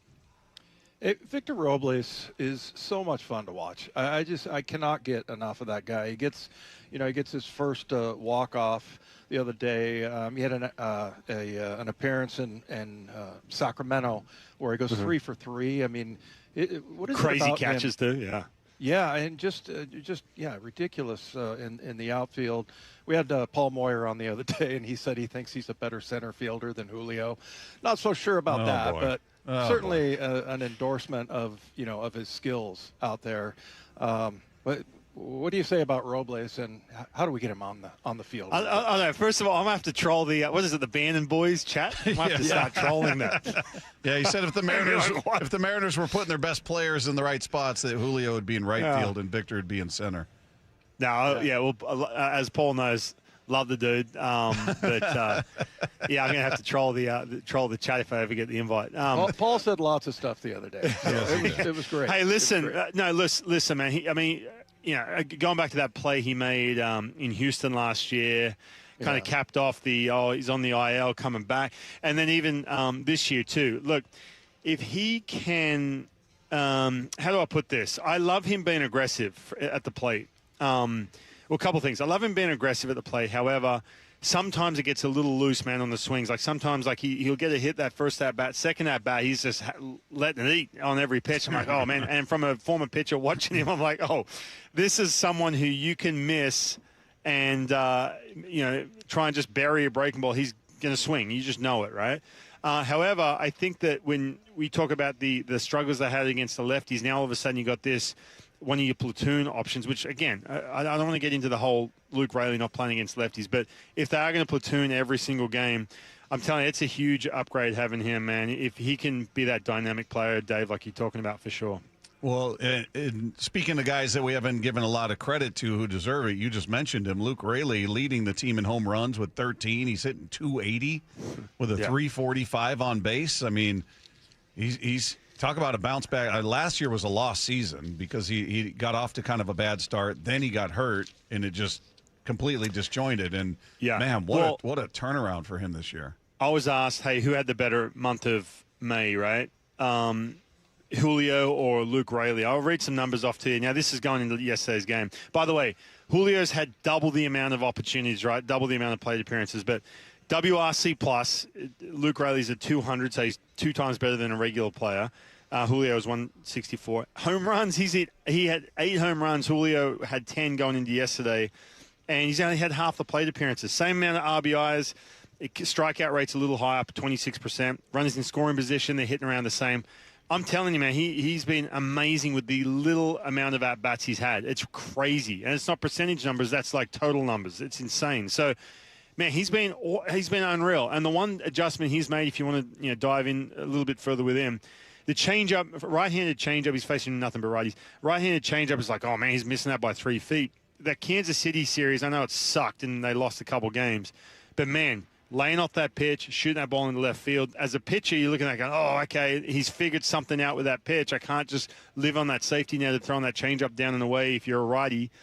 And he's just, man, it's like, all right, now I have to get in a good count. How do I get in a good count? I've got to be in the strike zone. Anything in the strike zone, he is crushing right now. So I love it, man. I'd love to see him face some lefties, though. I'm not going to lie. I want to see. You're not alone. I want to see him face.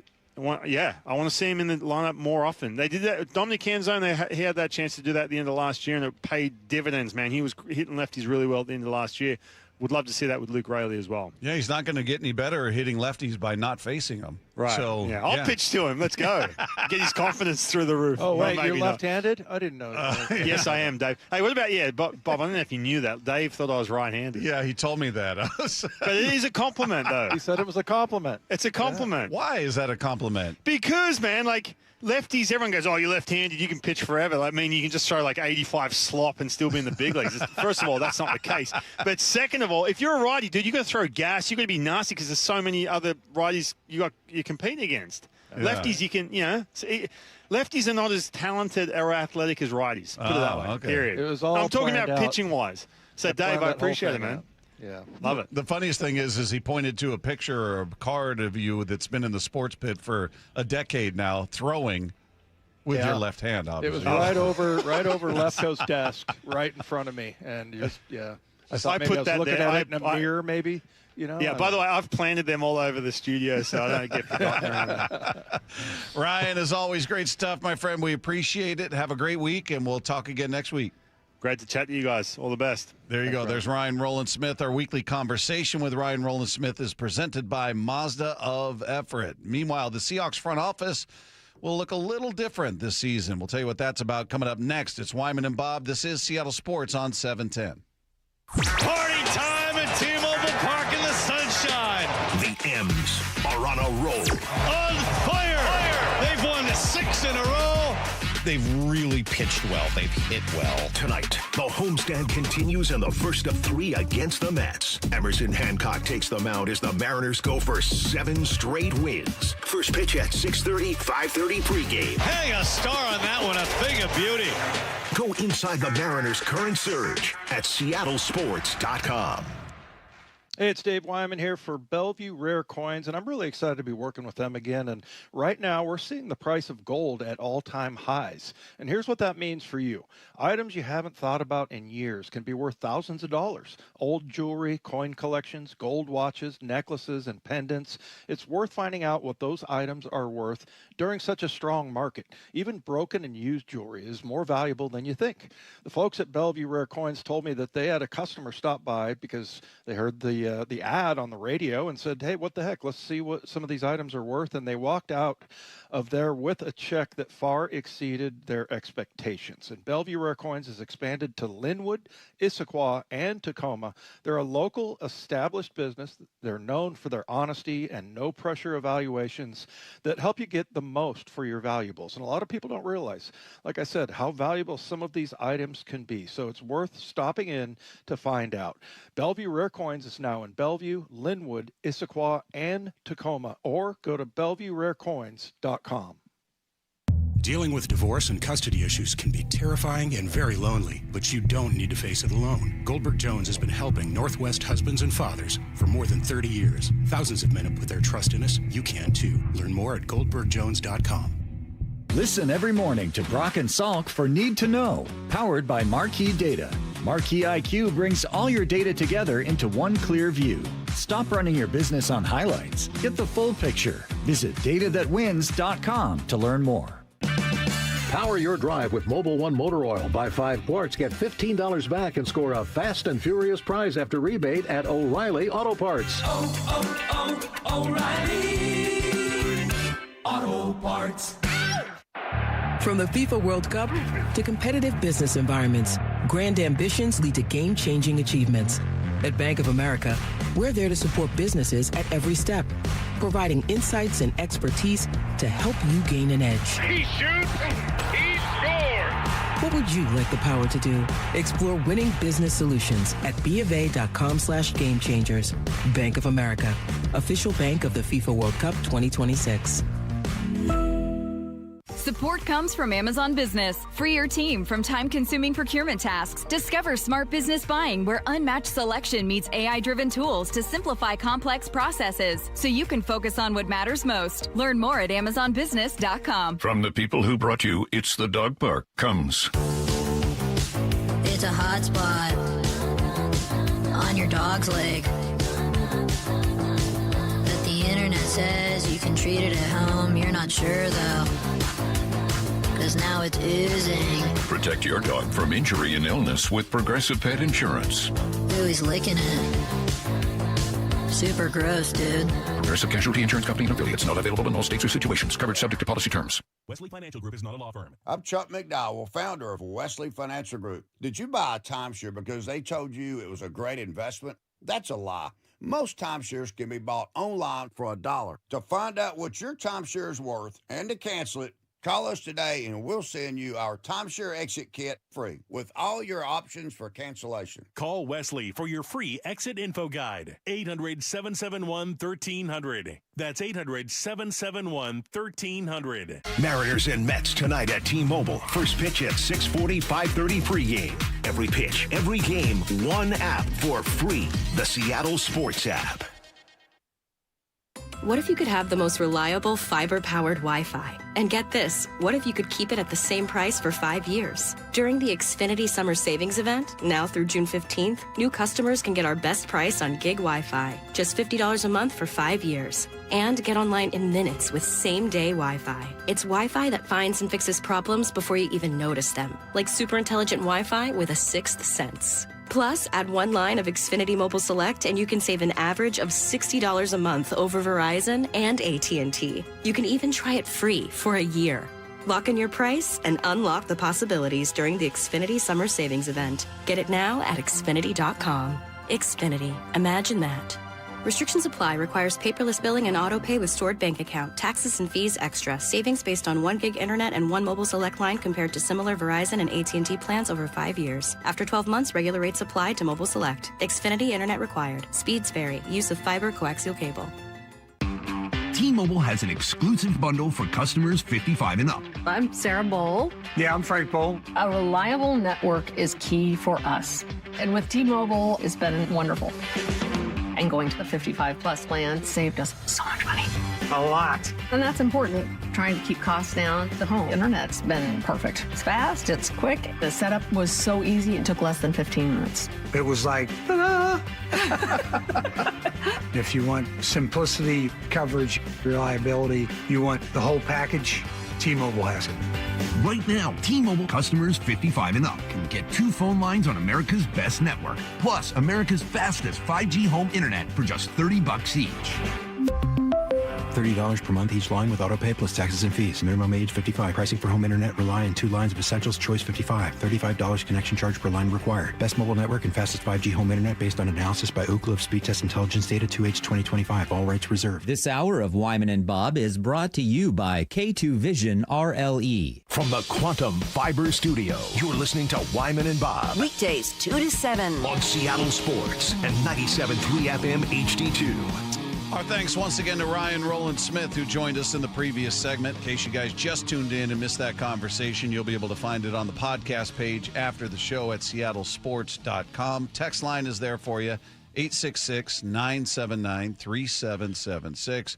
Dave Wyman now joining us from the Virginia Mason Athletic Center, where you saw practice today, got to talk to some people. What was happening out there? What do you got?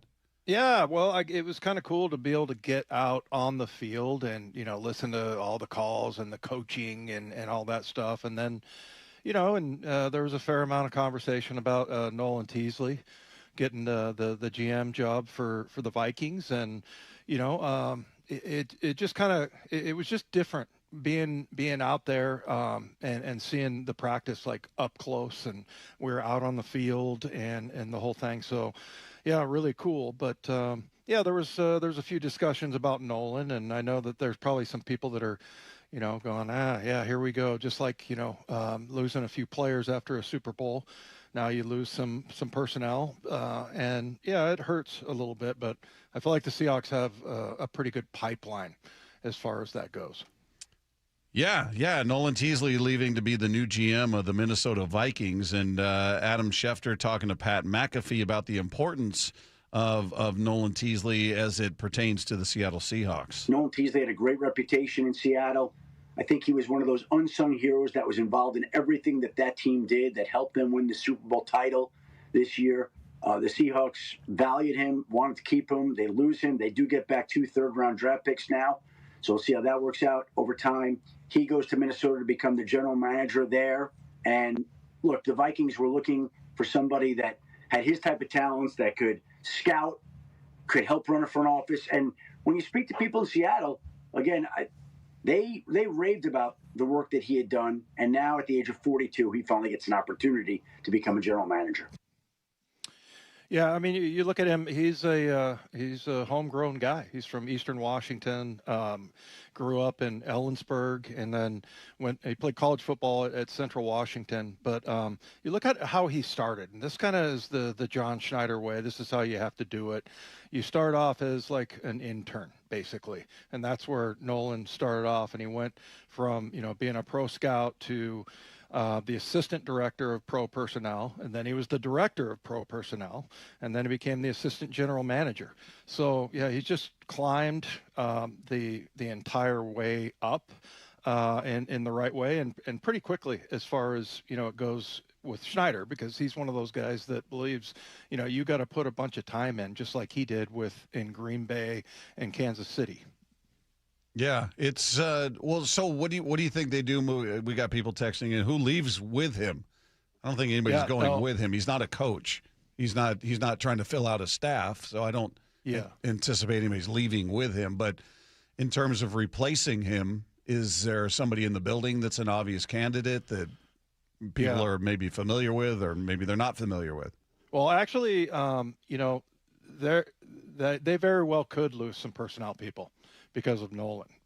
And I think the thing is, you can block if it's a lateral move, right? But if he promotes someone, then then that it's okay to go ahead and hire him away. So there was some talk about that. But you're talking about front office people, or you're talking about coaches?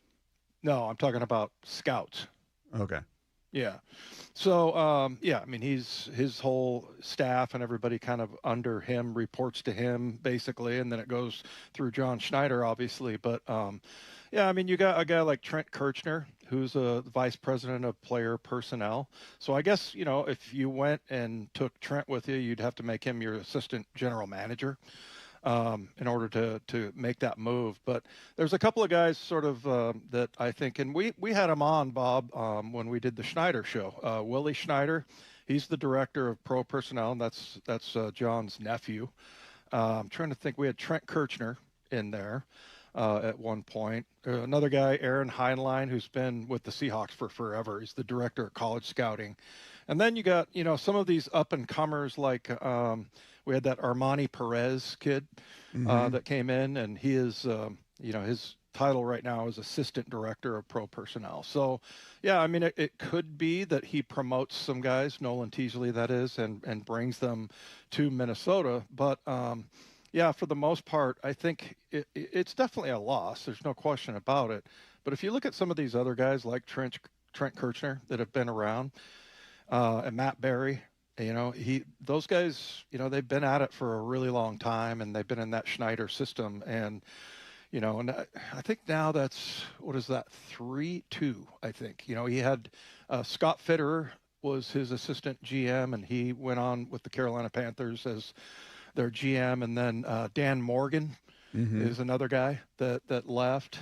Scott McLuhan, I think, was here when John got here, so it's not, I don't know that it was like entirely, but then he went on, I think he was the GM for the Commanders. But anyway, I mean, it's like I said, he's got a lot of guys in the pipeline that he really, likes and is bringing along. And one of those guys is that Armani Perez kid that we had in here. Could you see them bringing in somebody from the outside, or do you think it's more likely they're going to go somebody from inside the building? Yeah, I would think that, that for sure they're going to promote from within. That's just, I would think 90% that is the possibility, because, you have guys like Trent Kirchner and Matt Berry, but I don't know. I don't know that they've ever done it that way, unless it's, from a system that's kind of similar, and John always talks about Green Bay because that's where he started, and they kind of have the same type of, sort of the way they run their scouting department. So it could be.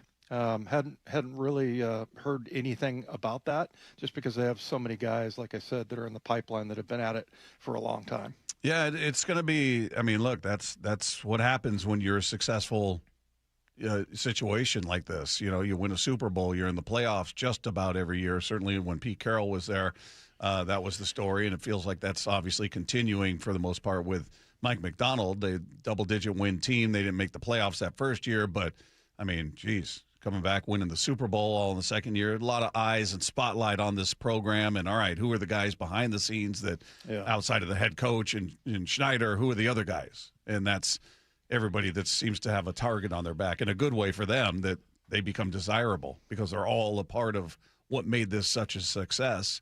Yeah. And maybe even to some extent, some people feeling like, we've kept seeing all these stories about the Rams being better. They were the better team. Maybe that made the Seahawks and the people involved even more impressive on some level. If people believe that, like, look, they weren't even the best team, in my opinion, but they were able to get this team there and win it all. That speaks to how good these coaches are and how good these front office people are. That's if you play along that thought process that, well, the Rams were the better team, but the Seahawks got it done. Yeah, no, I believe in that. I think that it's, it starts, at the top with your ownership and, allowing like personnel departments to expand or lose a guy here and there. But yeah, it just seems like it's, and you look at it like the Rams, and rightfully so. I mean, they always get it done, it seems like. You know, they always find a way to make some kind of big splashy move like they did today. And then, you know, they haven't they've drafted really well. And, you know, it seems like I think that these are kind of the unknown people that everybody in the NFL and scouting departments knows exactly who this guy is there, but we don't hear it a lot. You know, those kinds of names like Trent Kirchner, it's not like something that, you know, it's not like we're talking about a coach or anything. We're talking about guys that are kind of behind the scenes and guys that sit in film rooms and watch a ton of film. And Schneider still does that. Yeah. I still see him on the plane, you know, after a game, and he'll be looking at other teams and looking at college guys, of course. But, it's just these guys are grinders. Basically. Yeah. And, you know, it's an exciting life. I think it's really cool that you got, you know, you're around pro football and everything. And those guys, they love watching film. But, man, I don't think I could do it, Bob. That's just too much film. Yeah. Too much film. A lot of film work. All right. Meanwhile, there are a couple of reasons to believe this is the start of a big run for this Mariners team. We'll get into those reasons coming up next with Wyman and Bob. It's Seattle Sports on 710. Have you downloaded the Seattle Sports app? We're going to have a challenge right here. What are you waiting for? Listen to this. Every pitch. Here comes the 3-2. Every game. Swung on and missed. Got him. One app for free. How about that, folks? The Seattle Sports app. Every game. Julio racing back. Right in the palm of your hands. Makes a leap and makes the catch. Plus the latest Mariners news, insider access, video, and podcasts. They got it. Wow. The Seattle Sports app. Are you tired of carrying readers with you everywhere you go? I was. I had to have them in every room of the house, have them in my car. If I ever forgot them going into a restaurant or a store, I couldn't read menus or labels. Just got sick of it. So I finally had to do something about it. I went to K2 Vision for RLE, refractive lens exchange, and it's a whole new world. If you add King LASIK and K2 Vision together, you get freedom vision for every stage of life. LASIK and EVO ICL from King LASIK gives you freedom from glasses and contacts. Refractive lens exchange, the procedure I had from K2 Vision RLE, adds extra freedom from readers and cataracts. So if you're like me and you're just done with readers, always having to have them by your side, this could be the permanent solution, the perfect solution for you. And on top of that, with K2 Vision RLE, you will never develop a cataract. With over 400,000 procedures, Doctors Kopstein and King are two of the most experienced vision correction surgeons in America. So whether it's LASIK, EVO, ICL, or RLE, trust the most experienced team of doctors out there with all of the data to recommend the very best procedure for you. Schedule your free Zoom consultation today. Just go to K2VisionRLE.com. King LASIK and K2 Vision RLE. No glasses, contacts, readers, or cataracts. That's K2VisionRLE.com. This Friday, Masters of the Universe arrives. That sword is going to show me the way home. Power up your summer. Hang on. It's about to get weird. And experience the rise. Take the sword. Protect them. Of He-Man. I have the sword! How does it feel to be the mighty warrior? Pretty great. Don't miss Masters of the Universe. Rated PG-13. May be inappropriate for children under 13. Early screenings Wednesday. Everywhere Friday. Hey, when was the last time you inspected your crawl space or your attic? What's the last time you went in there just to see what kind of shape they're in? Oh, never? Yeah, same. I don't want to go in there. Most homeowners completely avoid those areas, but it is important to check on them regularly. It's why you call Crawl Pros. They'll come out and go where you don't want to. Hey, it's Mike Salk here. And yes, when Crawl Pros came out to my place, they realized we had a little problem with our insulation. So they've set about fixing it, and they did a great job. But if you've got the same problem, they'll also look to see what kind of energy rebates are available. Right now, local utility companies are incentivizing homeowners to make their home more energy efficient with proper insulation. And some homes qualify for several $1,000s in savings with these utility rebate programs. So don't just assume your crawl space and attic are in great condition. Do what I did. Call Crawl Pros today and schedule a free corner-to-corner inspection and find out if you've got water intrusion, mold, rodent issues, or even damaged insulation. Schedule your crawl space and attic inspection at crawlpros.com. You don't have to be a great golfer to get a handicap. You don't have to play every weekend. And you definitely don't have to be super competitive. A golf handicap index is for any golfer. Michael Bumpus here. In fact, it only takes 3 18-hole rounds to get started. So whether you play to compete, improve, or just have more fun with your golf buddies, a handicap makes the game fair and more interesting. Getting one is easy. Sign up, post 3 rounds, and you're set. Learn more at wagolf.org/710. That's wagolf.org/710. Hon, is your new pinball machine in our budget? KeyBank will meet you in that our money is now our money moment. Actually, our banker Steve recommended we start a joint checking account for bills and keep our individual accounts for things like pinball machines. Did someone say Banker Steve? I was in the neighborhood, in case you had any checking account questions. Steve, you're always there for us. Now, how quickly can we open that account? Steve, are you seeing this? For every financial need, we'll meet you in the moment. KeyBank opens doors. KeyBank member FDIC. Mariners and Mets tonight at T-Mobile. First pitch at 6:40, 5:30 pregame. Every pitch, every game, one app for free. The Seattle Sports app. Hey, Brock Ewart here for my friends at People Come First, or PCF Construction Group. And if you've been dreaming of that new deck, you got to get a hold of PCF. Call them before the great weather arrives and their schedule gets totally filled up. With a new deck, patio cover, heater, and fireplace from PCF, you can enjoy the outdoors year-round no matter what the weather brings. And for a limited time, how about this? Get 50% off demolition costs up to $5,000 when you book your project with PCF. Contact People Come First Construction Group for all the details. They designed and built our outdoor living space, and we love it. Start planning and designing your dream deck now so you're ready to build this summer. Planning, permitting, and construction can take a little time, so get started today. Get project ideas, browse their amazing photos, and look at all the offer details at pcfgroup.com. Making your outdoor space your favorite place with People Come First. People can see through if it's not genuine, and it's genuine here. The Johnsons always talk about in orientation meeting, their dad and grandpa, they always maintain that it's a people business. We're not here to sell cars and work on cars. That's what we do, but it's really about just helping people. Every month we have a new employee orientation meeting, and the Johnsons present. They can't get out to all the stores every day and meet everyone, but at least they get to shake hands with new employees every month in the orientation meeting. And they tell everyone there's not one car deal or one repair order that is worth tarnishing our reputation and ruining an experience for a customer. That just is really what is instilled. Lee Johnson Auto Family, the LJ way.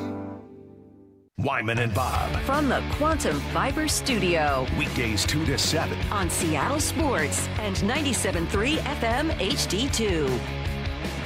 Mariners get back to it tonight. The New York Mets, who have been just dreadful this season, although they have won 4 in a row coming into this series. So we'll see what kind of confidence they come in with, because 3 of them were against the Marlins, who are terrible. But, hey, they took care of the team in front of them, so they won 4 in a row. That sounds familiar, because we were talking about the Arizona Diamondbacks coming in here having won 11 of 13 against very inferior teams. Well, teams being the same 2 for those 13 games with the Giants and Rockies. And I still think that the Diamondbacks are a good team. I'm just curious, was curious going into the series. All right, is that a little bit of fool's gold? But, to their credit, again, they handled the team in front of them when you're supposed to. The Mariners couldn't say that with Kansas City, and that's what makes this whole thing look even better, is that they bounced back from a dreadful series to sweep the A's, who were in first place ahead of you, and then sweep a team that had won 11 of 13, regardless of the competition. It's a lot of winning. That's a lot of winning, and they're in a tough division chasing the Dodgers. They got a lot of talent on that roster, so that was a hell of a series win. That was this stretch has been outstanding, and one of the stars of it has been Julio Rodriguez, who set a new career high with his 10th home run in a month. Here comes the 1-1. Swung on, blasted, center field.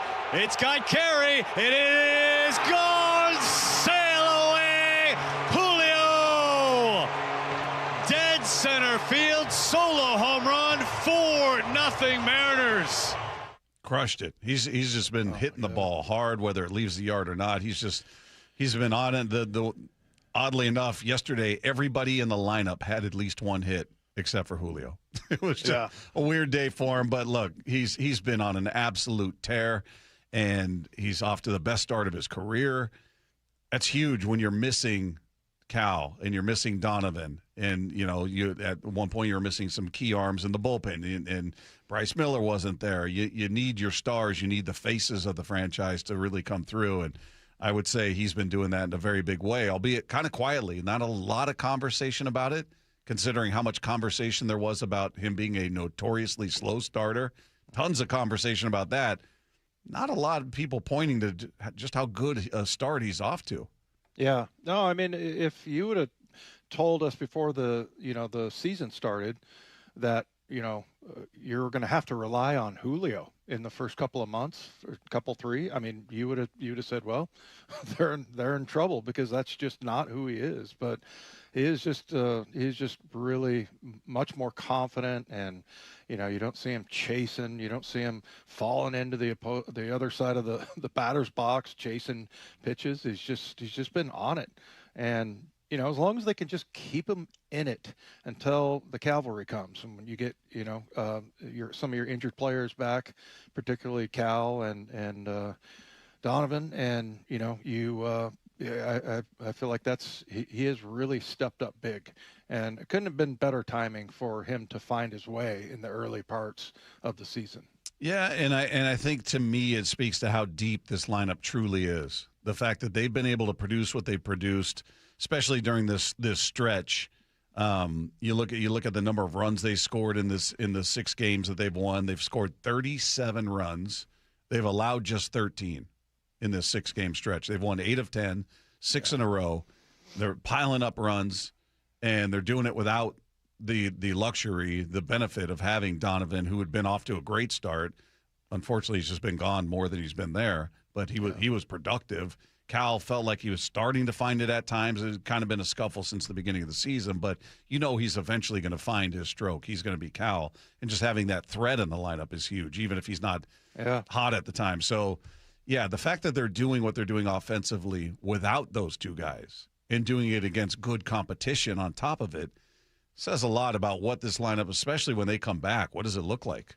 I mean, hopefully everybody's still rolling. I mean, to get all 9 hot at the same time is not realistic, but man, it feels like you're close right now. You got everybody chipping in, whether it's Julio, whether it's Naylor, whether it's Randy, JP.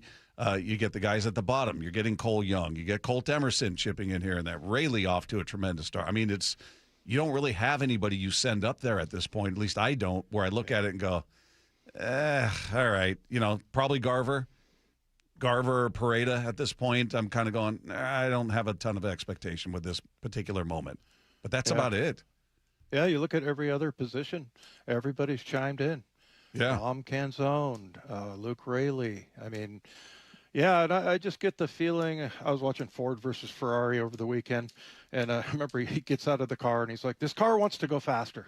It wants to go faster. I feel like that's what this team is getting ready to become. There's just so much potential and so much, chiming in, like you said, from some of these guys that you didn't necessarily count on coming into the season. I mean, Johnny Pareda, he hasn't been great, but, he's really filled in nicely for Cal, especially behind the plate. And then, like you said, you get contributions from pretty much everybody.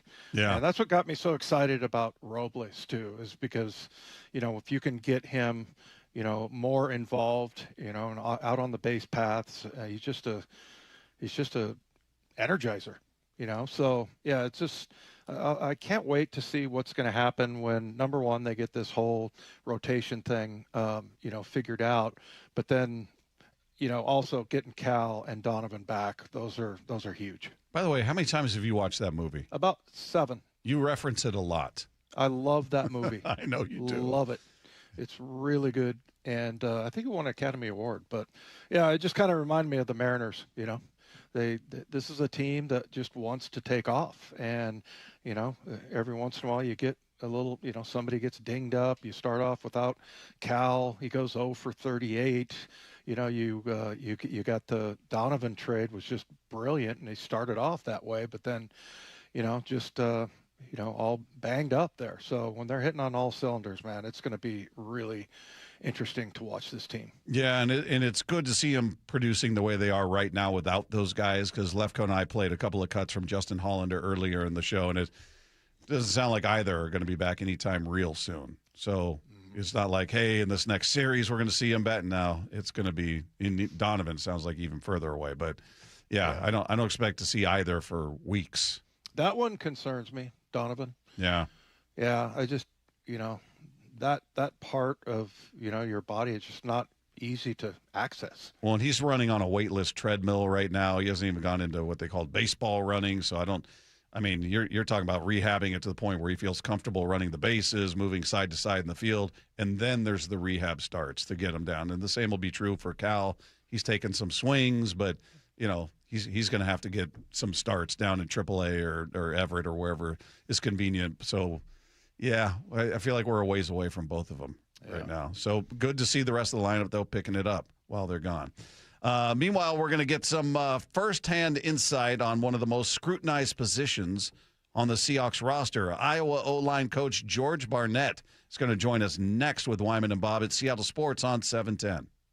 Think you know the Mariners? Not if you aren't subscribed to the Daily Mariners newsletter from Seattle Sports. That's what they've been waiting for. The latest Mariners news and injury updates, exclusives from Mariners insider Shannon Dreyer. You look at the pieces and how it works. Plus the best takes and breakdowns from your favorite Seattle Sports hosts and contributors. The Mariners seem to be trying to build something that I think is a little bit more sustainable. The Daily Mariners newsletter. Monster solo home run. Subscribe at seattlesports.com/newsletter. What if I told you a local credit union is giving members up to $30 per month just to make everyday purchases? It's Dave Wyman here, and when I heard about the offer from Harborstone Credit Union, I said that's way too good to pass up. I joined online at harborstone.com/cash, and opening a checking account was really easy. Let's put it this way. If I can do it, I'm not that bad, but if I can do it, I know you can do it too. I got my PNW cashback checking account for free. No fees or minimums, and when I make everyday purchases with my Harborstone PNW cashback debit card, I earn up to $30 each month. So we're talking about gas, groceries, coffee, travel, lunch. All categories count toward your cashback. And if you live, work, or worship in the state of Washington, sign up for a membership with Harborstone Credit Union and get the PNW Cashback free checking account. Open your free account online, just like I did, at harborstone.com/cash, or visit one of their 30 branches across the Northwest. That's harborstone.com/cash. Insured by NCUA. Terms and conditions apply. Hi, this is Nancy Penrose, owner of Big Trees in Snohomish. Spring has sprung. Need color to brighten up your yard or privacy trees to keep your neighbors guessing? Now is the time to buy. With hundreds of trees arriving in the nursery daily, Big Trees has the perfect tree for you. Check out our updated inventory list online at bigtreesupply.com or come visit the nursery today.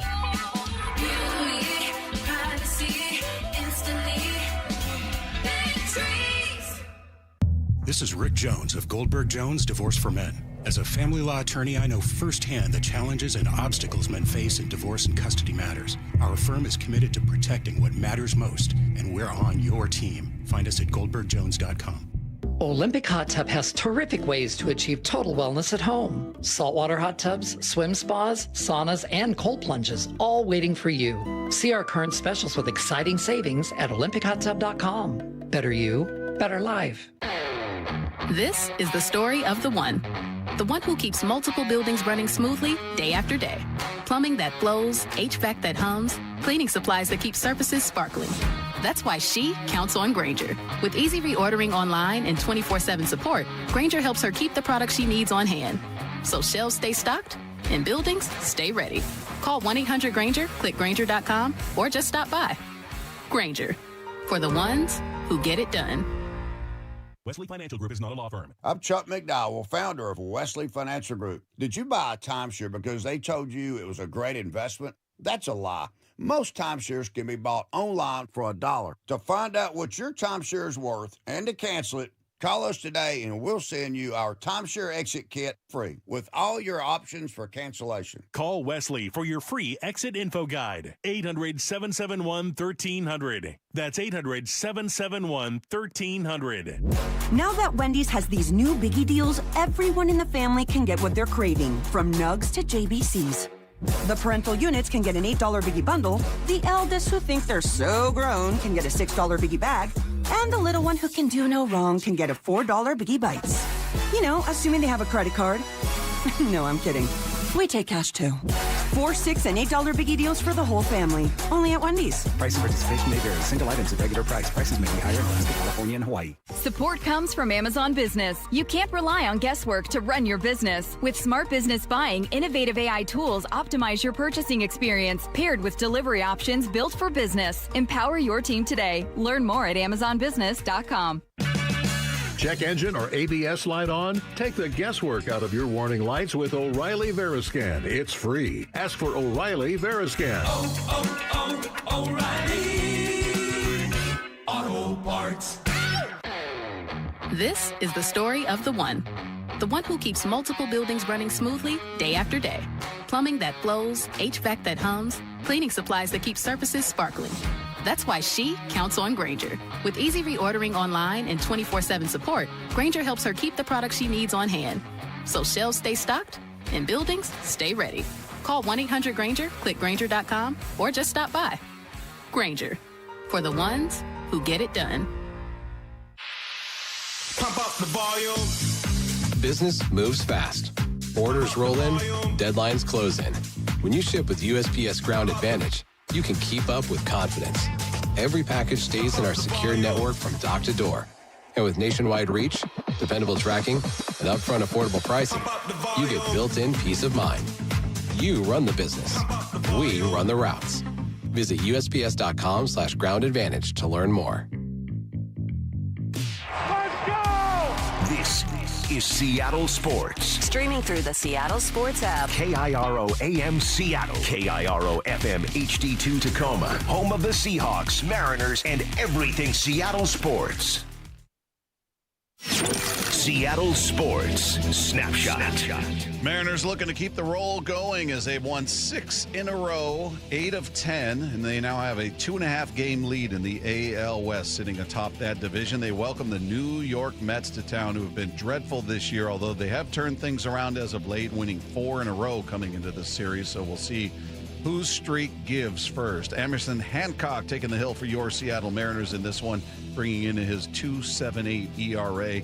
It's going to be fun to watch. It starts at 5:30 with the pregame show. 6:40 first pitch right here, Seattle Sports on 710. Big trade in the NFL today. The Cleveland Browns traded two-time NFL Defensive Player of the Year Myles Garrett to the Rams for two-time Pro Bowl pass rusher Jared Verse and a first-round draft pick in 2027, a second-round pick in 2028, and a third-round pick in 2029.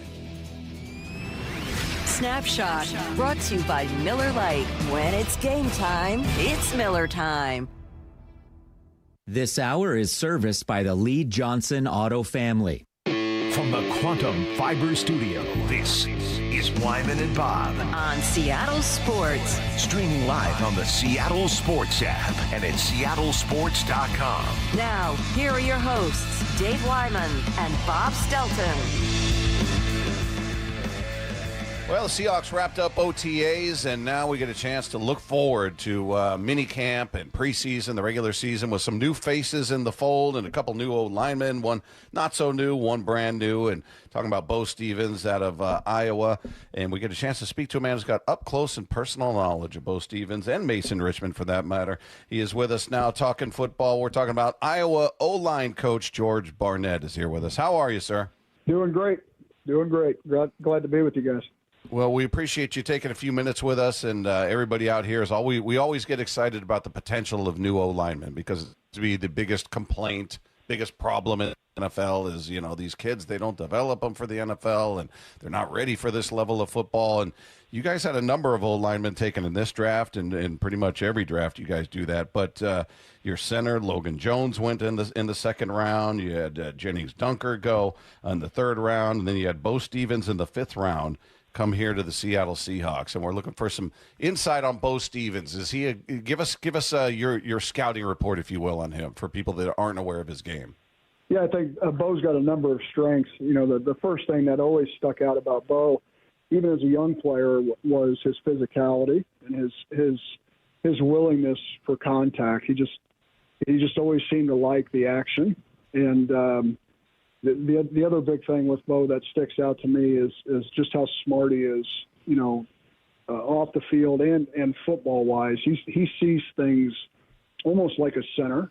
You know, he's a deep thinker, and he's got the ability to study film and study looks in live action and understand probably what's coming, unlike some other kids. Hey, what do you see, Coach, from, or what do you hear from guys? What's the biggest difference taking that jump to the NFL that's different? Because, you know, like Bob said, you guys are developing, you know, pro quality offensive linemen, it seems like every year. But what's like some of the biggest challenges that you hear back from your guys going to that next level? You know, when I talk to the guys, the speed of the game obviously will always be a tick up.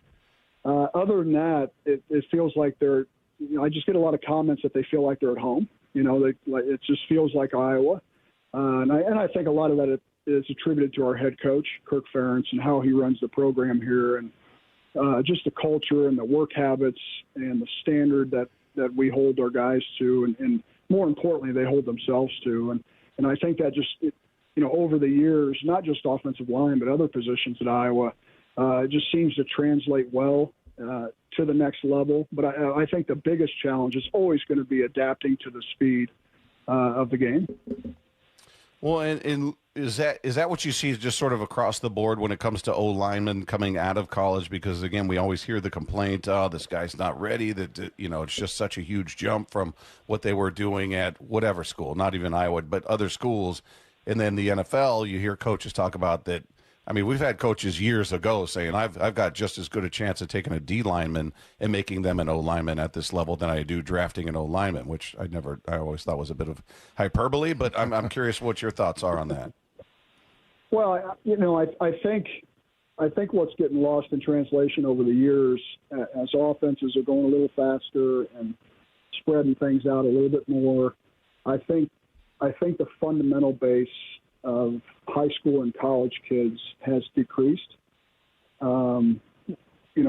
We've adapted our offense over the years, but the one thing that's never going to change at Iowa is just how every day the base fundamentals of how you block and leverage and footwork and eyes, aiming point, that's never going to get lost in translation here. But I think, because I talk to quite a few NFL guys also, and you hear that sentiment also. It's just, we've got to teach certain things, and I think that's what makes our guys attractive to the NFL coaches. Is they may not be 100% ready because of things like the speed adaptation and things like that, but they're certainly getting a kid that's been through a program that mirrors the NFL.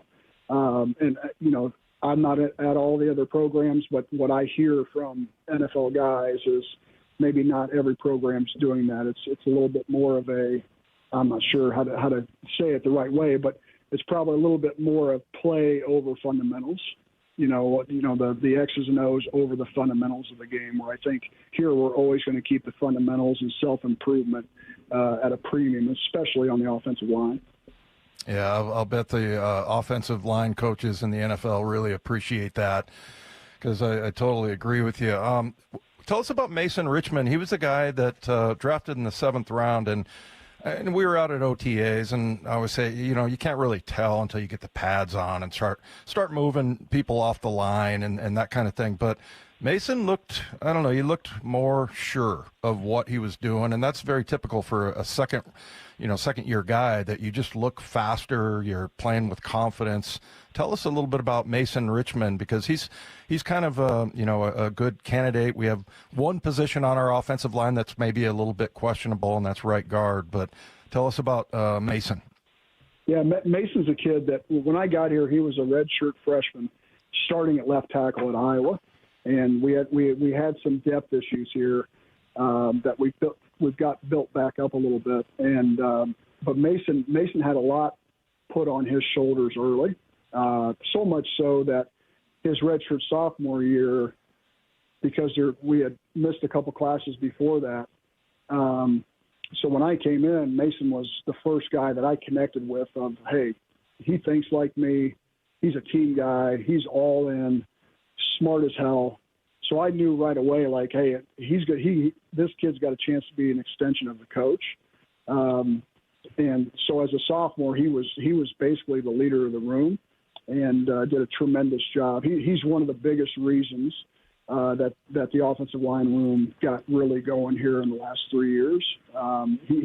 He's mature beyond his years, but he's got that personality to him. If you've ever been around him, he thinks he's the funniest guy in the room. He's loads of personality, loads of energy. It doesn't surprise me that year 2 that he looks a lot better in year 1 because he's such a perfectionist and he analyzes things so deeply that I could see the second time around things smoothing out, and that doesn't surprise me at all. I think Mason's going to stick in the NFL for quite some time. Hey, I'm curious, Coach. Just as an aside, one of the negatives we hear about Bo Stevens was his 40 time, which we're talking about a guard. We're talking about an old lineman. I'm not sure how often you really feel like a sprint comes into play, but okay, we'll go with that. When you're assessing talent, when you're looking at these guys, how much are you putting into their 40 time? I don't like when I'm recruiting a high school kid. I never ask their 40 time. I never watch it. I like watching them move. If they're a smooth mover and they're fluid when they move, that's good enough for me. In closed spaces, do they play with a twitch and with an ability to contact people and run through blocks? That's most important to me. It doesn't really make sense to me, the time of the 40 and things like that. It's more of, how's their gait? How smooth are they? Are they generally athletic? Like if you watch Bo's pull plays where he pulls or gets out on screens, he gets out really fluid, and he's got a plan. He's very balanced and coordinated. The 40 I couldn't even put it in the top 10. Yeah, I think I saw Gray Zabel run like 45 yards this year downfield and get a block. So it doesn't. Yeah, and he looked fine. It's funny if you draw a box. Okay, like if you just watch a guard play, and you draw a box of the area at which he played in each play, and you just took snapshots like a red box of the area at which he traveled during that play. It's a little bit short of 40 yards. It's usually about 5 to 10 yards max. Hey, Coach, tell us real quick about just a run game in the NFL that you admire. I don't know if you like what the Seahawks were doing. I know the Niners always do a good job with their run game, but when you're watching the NFL, who do you think has the best run game? You just named 2 of them. I enjoy watching the Chicago Bears also, but it's all the same style of offense, and we're running that same system. So that's where, I'm sitting on draft day and I'm watching them, and I'm like a dad. I'm cheering for our guys, and it's always cool no matter where they land, but if they land with a fit also schematically, it feels really good. And then you take the line coach at Seattle. I don't know him personally, but when I was, this is years ago when I was at Miami, Ohio, and we were putting in the wide zone game and run game and things like that. He was one of the first guys that I started researching through his clinic tapes and his game tapes, and I always had appreciation about Coach Benton taught his guys up front in the velocity at which they play, because that's what's unique about it. They're really meticulous with their footwork, but the speed at which they play sets it apart from other teams. And so those are the 3. The Green Bay Packers is another one that I like, but it's all the same family tree per se. Maybe not exactly, but it's a lot of the same family tree of the schematic and playbook, and when you can allow big guys to play at that speed, as long as they know where they're going and using the proper fundamentals, it creates a huge challenge for defense, as opposed to playing sideways, catching blocks, wheeling your hips. You don't see that a lot with those teams that I mentioned. Coach, we often talk about, which positions are the toughest or maybe the biggest jump from college to pro, whether it's, a quarterback, obviously, or a wide receiver, and which are easier. Maybe a running back is able to hit the ground running, no pun intended, a little quicker because of that position. I'm curious, and I know it's up to each individual is different and the systems they're in are different, but what about that jump for O-linemen? Do you find that, you talked about a second year there for Mason Richmond. I'm curious, just O-line overall, do you think that's something it's more rare to see somebody sort of flourish as a rookie as opposed to, often it's gonna take a couple years before you really see who this guy is at that level? Yeah, I've always thought the closer you get to the ball, so if you start on the sidelines and you just work your way into where the ball's at, the closer you get to the ball, the bigger the challenge is going to be, because you're going to be playing on less air. It's going to be more physicality. So when you start and the fundamentals are going to be critical and leverage and things like that. So the farther away from the ball you get, like a wide receiver or backwards to a running back, that's why you see those guys, the transition might be a little quicker. So then it becomes, if it's a lineman and he's going to play in his first year, then it's like, hey, what program is he coming from? Does the fundamentals that they teach at that school match what we're teaching? And then you go to schematics. Okay, so in the run game and the protection schemes, when we meet them for the 30 meetings and all those things in the draft and the combine, the schematics, do they match what we're doing? So then you kind of hedge your bet a little bit of, okay, we know he's naturally going to be better his second year than his first year, but if you can find those matches, I think, between what you're doing as an NFL program and what the program in college was doing, you have a better chance to get a kid ready in the first year. Hey, Coach, I know that coaches look at games differently.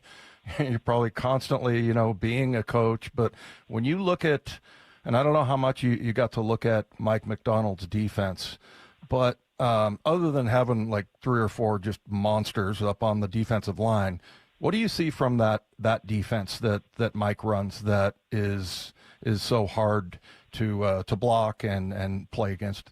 Yeah, well, we played against him when he was at Michigan, so we saw it firsthand. And, just does a tremendous job of, when you watch their defense play, obviously the front makes it go at times. Now I'm a line guy, so I'm naturally going to say that, but just the use of their hands and being able to be unblockable at times, hard to block, it seems like things fall off of them. And then when you watch their defense, they can do multiple things, but they do such a good job of, when you watch them in their run fits and things like that, the D-line and the linebackers are in sync.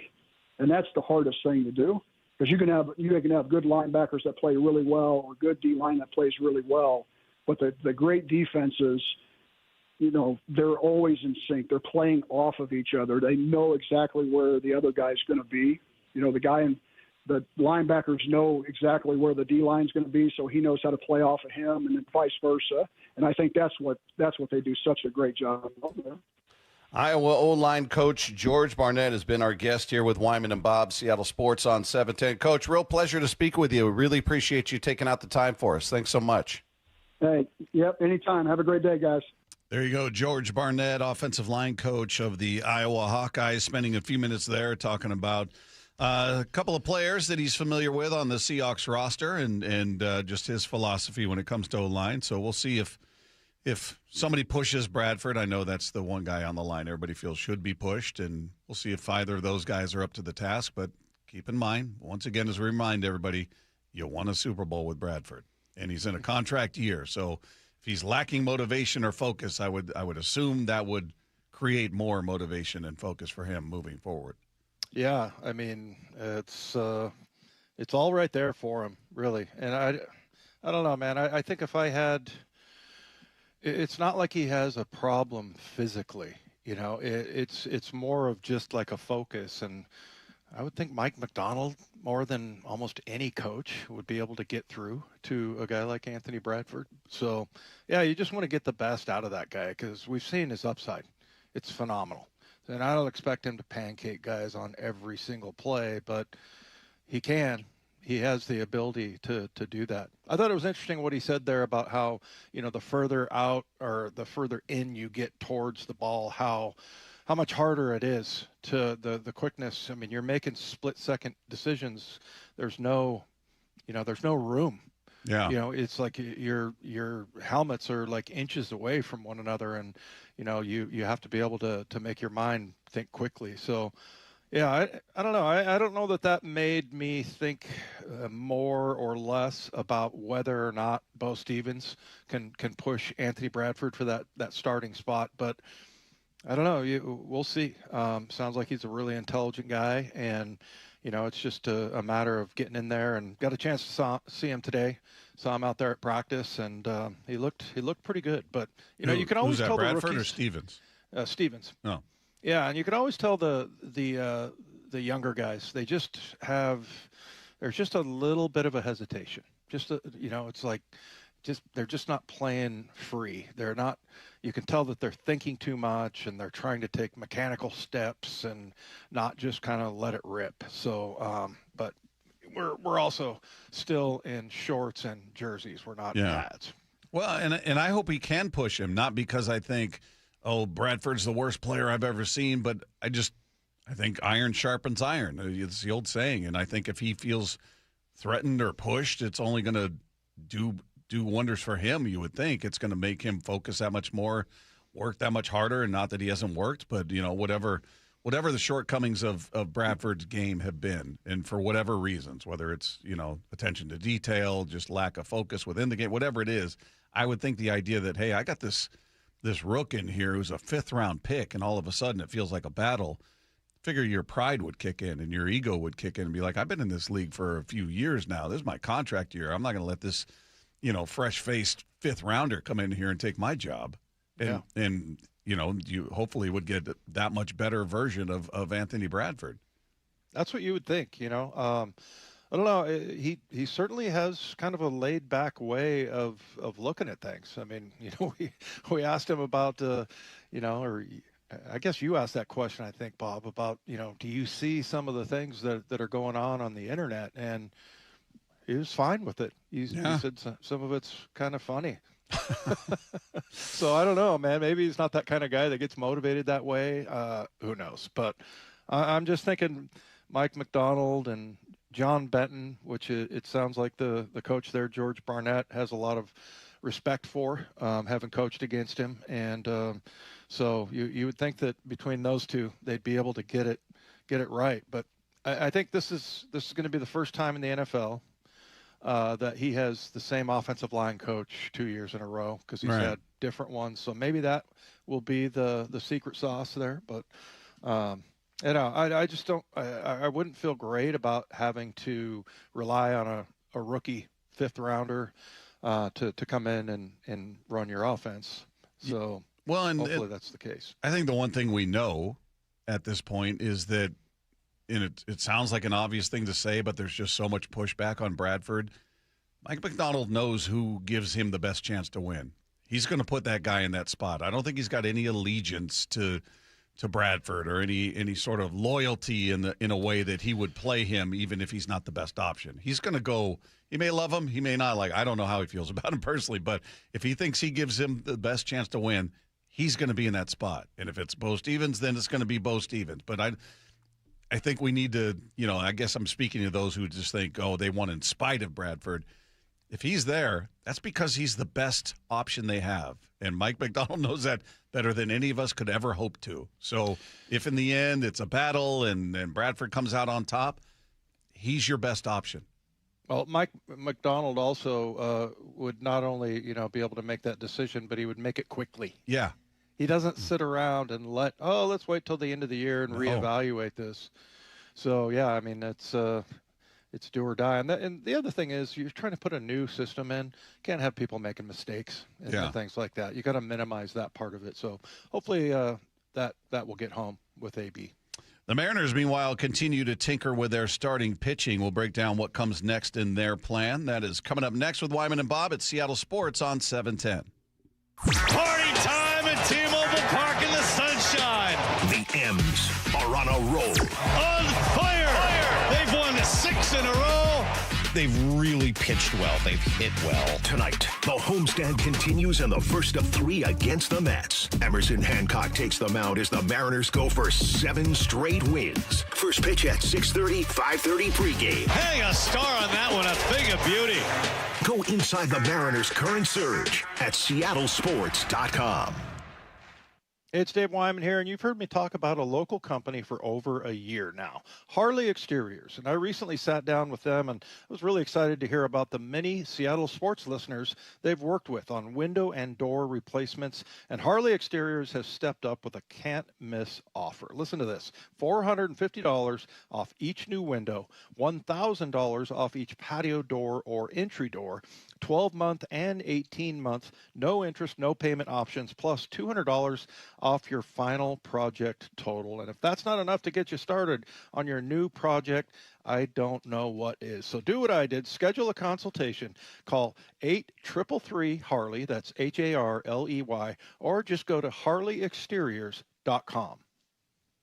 Minimum purchase of 4 windows required for window discount. Qualifying windows must be 36 by 36 or larger. No size minimum on patio or entry doors. Financing subject to credit approval. Cannot be combined with other offers outside this promotion. Offer valid through May 31st. In 2026, Bay Alarm celebrates 80 years of security. For the Puget Sound, that means local service including burglar and fire alarm systems, 24/7 in-house monitoring, and custom security designed to work with business operations. Bay Alarm has real people rooted in your community looking out for your business. After 8 decades and 3 generations of family ownership, our promise is still the same. We got you. Learn more at bayalarm.com. This Friday, Masters of the Universe arrives. That sword is gonna show me the way home. Power up your summer. Hang on, it's about to get weird. And experience the rise. Take the sword, protect them. Of He-Man. I have the power! How does it feel to be the mighty warrior? Pretty great. Don't miss Masters of the Universe. Rated PG-13. May be inappropriate for children under 13. Early screenings Wednesday. Everywhere Friday. Harry Douglas here to help you get in on the sweet life with Cotton Candy 5-Hour Energy. It's that classic throwback cotton candy flavor, but with 0 sugar and a 5-hour energy boost. I keep these with me so I can tackle that sweet tooth with a tasty caffeine kick and no guilty sugary aftermath. Bring on the sweetness with Cotton Candy 5-Hour Energy Shots. Cotton Candy 5-Hour Energy. Available online at 5hourenergy.com or Amazon. Okay, I have to tell you, I was just looking on eBay where I go for all kinds of things I love, and there it was. That hologram trading card. One of the rarest, the last one I needed for my set. Shiny like the... designer handbag of my dreams. One of a kind. eBay had it, and now everyone's asking, ooh, where'd you get your... windshield wipers. eBay has all the parts that fit my car. No more annoying. Just beautiful. Millions of finds, each with a story. eBay. Things people love. Your property is almost perfect, if it wasn't for that troublesome tree or stump. Stop looking at it and mowing around it. P&D Tree Service will remove it for you. If it's 1 tree or 15 trees, a small yard, or land clearing, P&D Tree will do it safely and quickly, turning multi-day jobs into a few hours, saving you time and money. They'll clear trees and stumps away from homes, leaving a clean yard to enjoy. They specialize in large tree removal. Ever seen a tree removed by crane? PNDTreeService.com. Mariners and Mets tonight at T-Mobile. First pitch at 6:40, 5:30 pregame. Every pitch, every game, one app for free. The Seattle Sports app. Popeye's Big Box is back, y'all. Big news for bold Louisiana flavor. And you have some big questions to answer. Will it be 2 pieces of marinated crunchy signature chicken? Or 3 juicy tenders? And which 2 delicious sides will you pair with that biscuit you love? In spite of all that goodness, Big Box is no big-ticket item, but it won't last forever. So if you want to go big, you better go now. At participating U.S. restaurants. Love that chicken from Popeyes. We're kicking off a football frenzy that can net you up to $10,000 in cash. Don't stand on the sidelines. Get on the pitch and join the fun. Hourly hot seat drawings run every Saturday night from 7 p.m. till midnight in June and July. Take your shot at 10 grand every week. The field's wide open. Don't forget, your Reef Rewards card can save you up to 25 cents per gallon at Lummi Bay Market next to Silver Reef. Silver Reef Casino Resort, located off I-5 exit 260. Are you an adult with uncontrolled moderate to severe Crohn's disease symptoms and still packing a backup bag of clothes? Just in case, Skyrizi Risankizumab Riza can help you take control of your Crohn's. Feel significant symptom relief, including less abdominal pain and fewer bowel movements at 4 weeks. Plus, Skyrizi is proven to help people achieve remission and visibly improve damage of the intestinal lining. Individual results may vary. Skyrizi is a prescription injection medicine. Don't use if allergic to Skyrizi. Serious allergic reactions, increased infections, or lower ability to fight them may occur. Before treatment, get checked for infections and tuberculosis. Tell your doctor about any flu-like symptoms or vaccines. Liver problems leading to hospitalization may occur when treated for Crohn's. Ready to take control of your Crohn's? Ask your doctor about Skyrizi, the #1 prescribed biologic in Crohn's disease. Control is everything to me. Learn more at skyrizi.com or call 1-866-SKYRIZI. This hour is serviced by the Lee Johnson Auto family. From the Quantum Fiber Studio, you're listening to Wyman and Bob. Weekdays 2 to 7. On Seattle Sports and 97.3 FM HD2. Text line is there for you at 866-979-3776. Our thanks once again to George Barnett, offensive line coach. The Iowa Hawkeyes giving us a little insight into Bo Stevens, Mason Richmond, a couple of players on this Seahawks roster you may not be as familiar with. So if you guys missed any part of that, you'll be able to find it on the podcast page after the show at seattlesports.com. Just click the podcast tab and click on our picture. It'll be waiting for you right there. And don't forget to click subscribe because it's totally free. And then you don't have to worry about remembering to go back and listen. It'll be right there for you.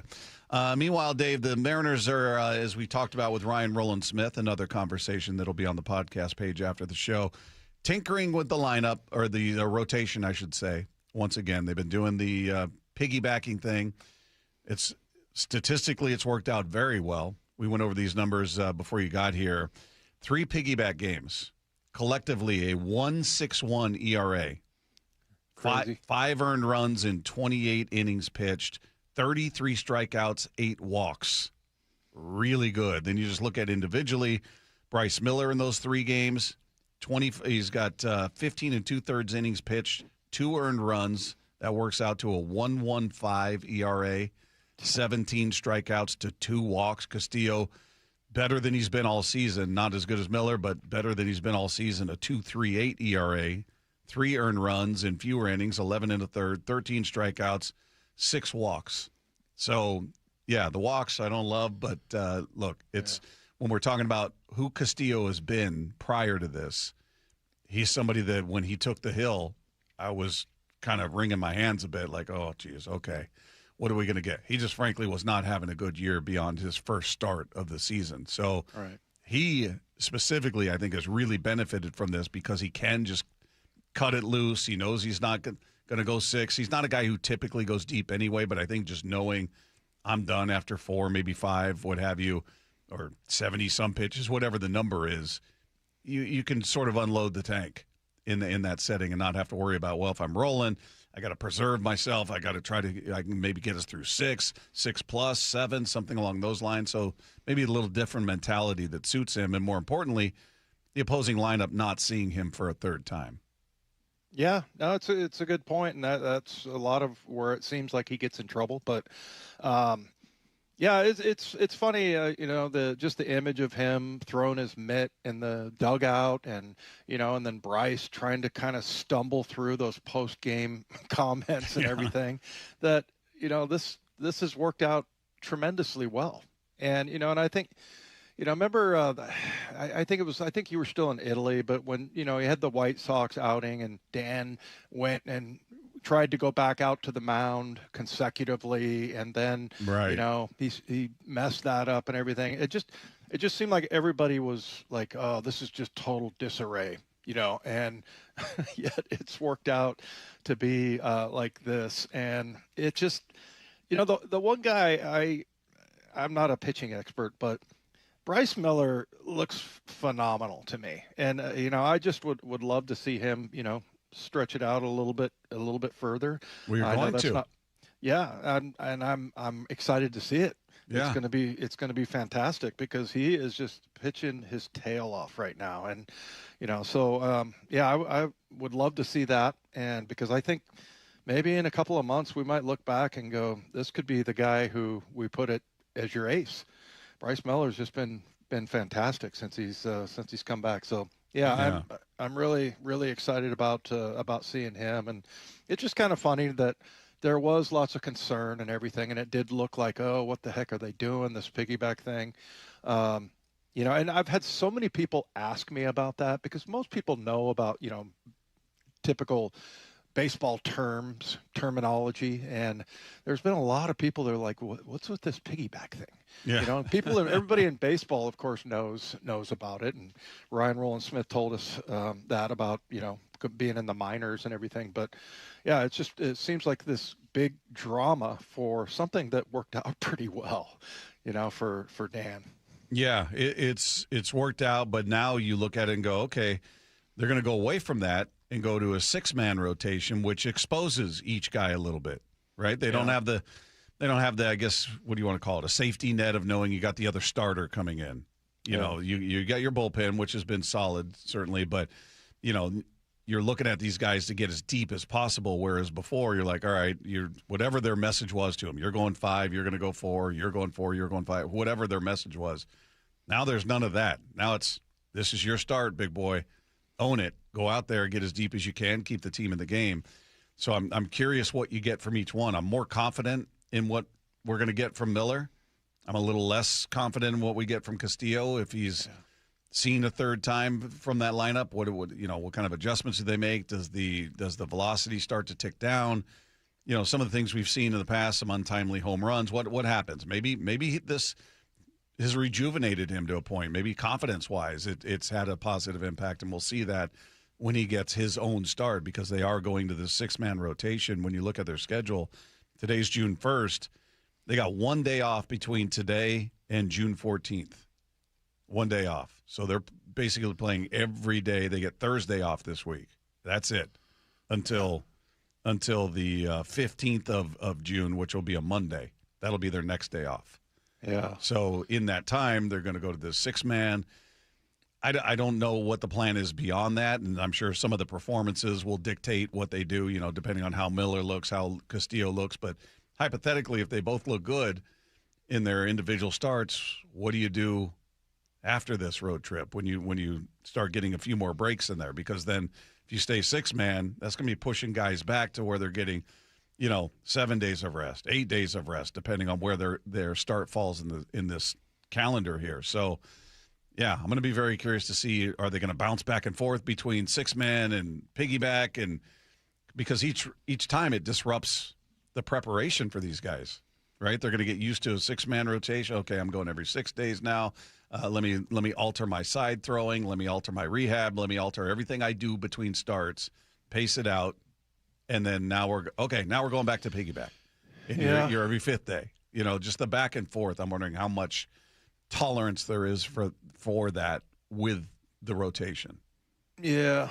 That's the thing. I guess I lean a little bit towards, well, they'll figure it out. They're professional athletes. But when you talk to guys like Ryan Rowland-Smith and Charlie Furbush every week like we do, you realize, how important that kind of routine is and everything. But what do you think is likely at the end of this 6-man rotation here? Where do they go from there? What do you think's the most likely? Back to piggyback, or move Castillo to the pen, or whoever? I would think Castillo would be by far the most likely candidate there, or Yeah, I don't know. Like I said, a lot of it is going to depend on what we see in this time, right? They're going to get multiple starts in this time, from June 1st to June 21st, only 2 days off in that whole time. Wow. So yeah, it's how do they perform? That's going to go a long way. If hypothetically Castillo goes out there and gets shelled, they come back and say, all right, he's much more effective in this piggyback situation, or do we commit to him just, you're coming out of the bullpen moving forward? That's going to be how we handle. I don't know. I don't know what it's. Maybe they don't know. Maybe they're all looking at it going, all right, guys, let's see how everybody looks in this 6-man rotation, and next couple of weeks are kind of lined up. Let's see how everybody comes out of it, and then we'll make a decision then. But as far as what's most likely, I could see them certainly going back to the piggyback situation just because of the numbers we threw out there. I mean, those are irrefutable, whether you like it or hate it. And I wasn't a fan of this. I'm still not a huge fan of it. But the numbers are what they are. I can't complain about what they've done because both guys have shined for the most part. So if they go back to it, I'll be like, all right, I guess you do it until it stops working. Even though guys, even yesterday, Bryce Miller, I think, had that comment in there like, yeah, it's not really comfortable for anybody, but hey, we're doing it. And I don't know that they're going to grow to like it. Maybe that happens at the end of the season when he goes, my arm feels fresher than it normally does or something. And then they can look back at this. But I think maybe it's going to take some distance for them to appreciate it maybe when it's all said and done. Well, and I honestly, obviously don't want this to happen. But, if there's likely going to be, where somebody has some tightness in an elbow or shoulder or whatever, and then, you're not concerned at all. Or, I mean, obviously you want to get that guy back as fast as you can, but, you've got, you go back to a 5-man rotation, and it just gives you a little bit of cushion there. Yeah. So, I mean, I just think the whole thing, as long as the guys can handle it, and it certainly hasn't disrupted, that hasn't sort of been the case, like, oh, this guy had a terrible outing because of this whole piggyback disaster. It's the numbers, as you just mentioned, have bared it out. Yeah. Meanwhile, what has Cal Raleigh learned from being on the IL for the first time? We're going to hear about that when we sweep the dial. Coming up with Wyman and Bob at Seattle Sports on 710. Party time at T-Mobile Park in the sunshine. The M's are on a roll. On fire! They've won 6 in a row. They've really pitched well. They've hit well. Tonight, the homestand continues in the first of 3 against the Mets. Emerson Hancock takes the mound as the Mariners go for 7 straight wins. First pitch at 6:30, 5:30 pregame. Hang a star on that one, a thing of beauty. Go inside the Mariners' current surge at seattlesports.com. It's Dave Wyman for Swedish Cyberknife. June is Men's Health Month, and Swedish Cyberknife is encouraging men to break the stigma and talk about their own health with family members and medical professionals. Find out about your family medical history, as conditions like prostate cancer can increase your risk. When detected early, prostate cancer has several viable treatment options, and one of the most effective treatment methods for prostate cancer is offered at Swedish Medical Center right here in Seattle. Swedish Cyberknife requires only 5 short treatment sessions, each lasting less than an hour. It's non-surgical, non-invasive, and patients can typically maintain their usual day-to-day lives. And this June, during Men's Health Month, make sure to place an emphasis on discussing your health with your family and medical professionals. Ask about family history of medical conditions or disease. To learn more about Cyberknife for prostate cancer treatment, go to swedish.org/cyberknifeprostate. Treat prostate cancer with Swedish Cyberknife. Joe Fallon did something smart. He saved hundreds on auto insurance switching to Progressive. With that money, he commissioned a portrait of himself. Does Joe already know what he looks like? Yes. Do guests know what he looks like? Also yes. But not as art. It's Joe's savings, and if he wants to spend it on a velvet painting of himself with a white tiger at his feet, we say, roar, Joe, roar. Switch and see if you could save with Progressive and treat yourself. Progressive Casualty Insurance Company and Affiliates.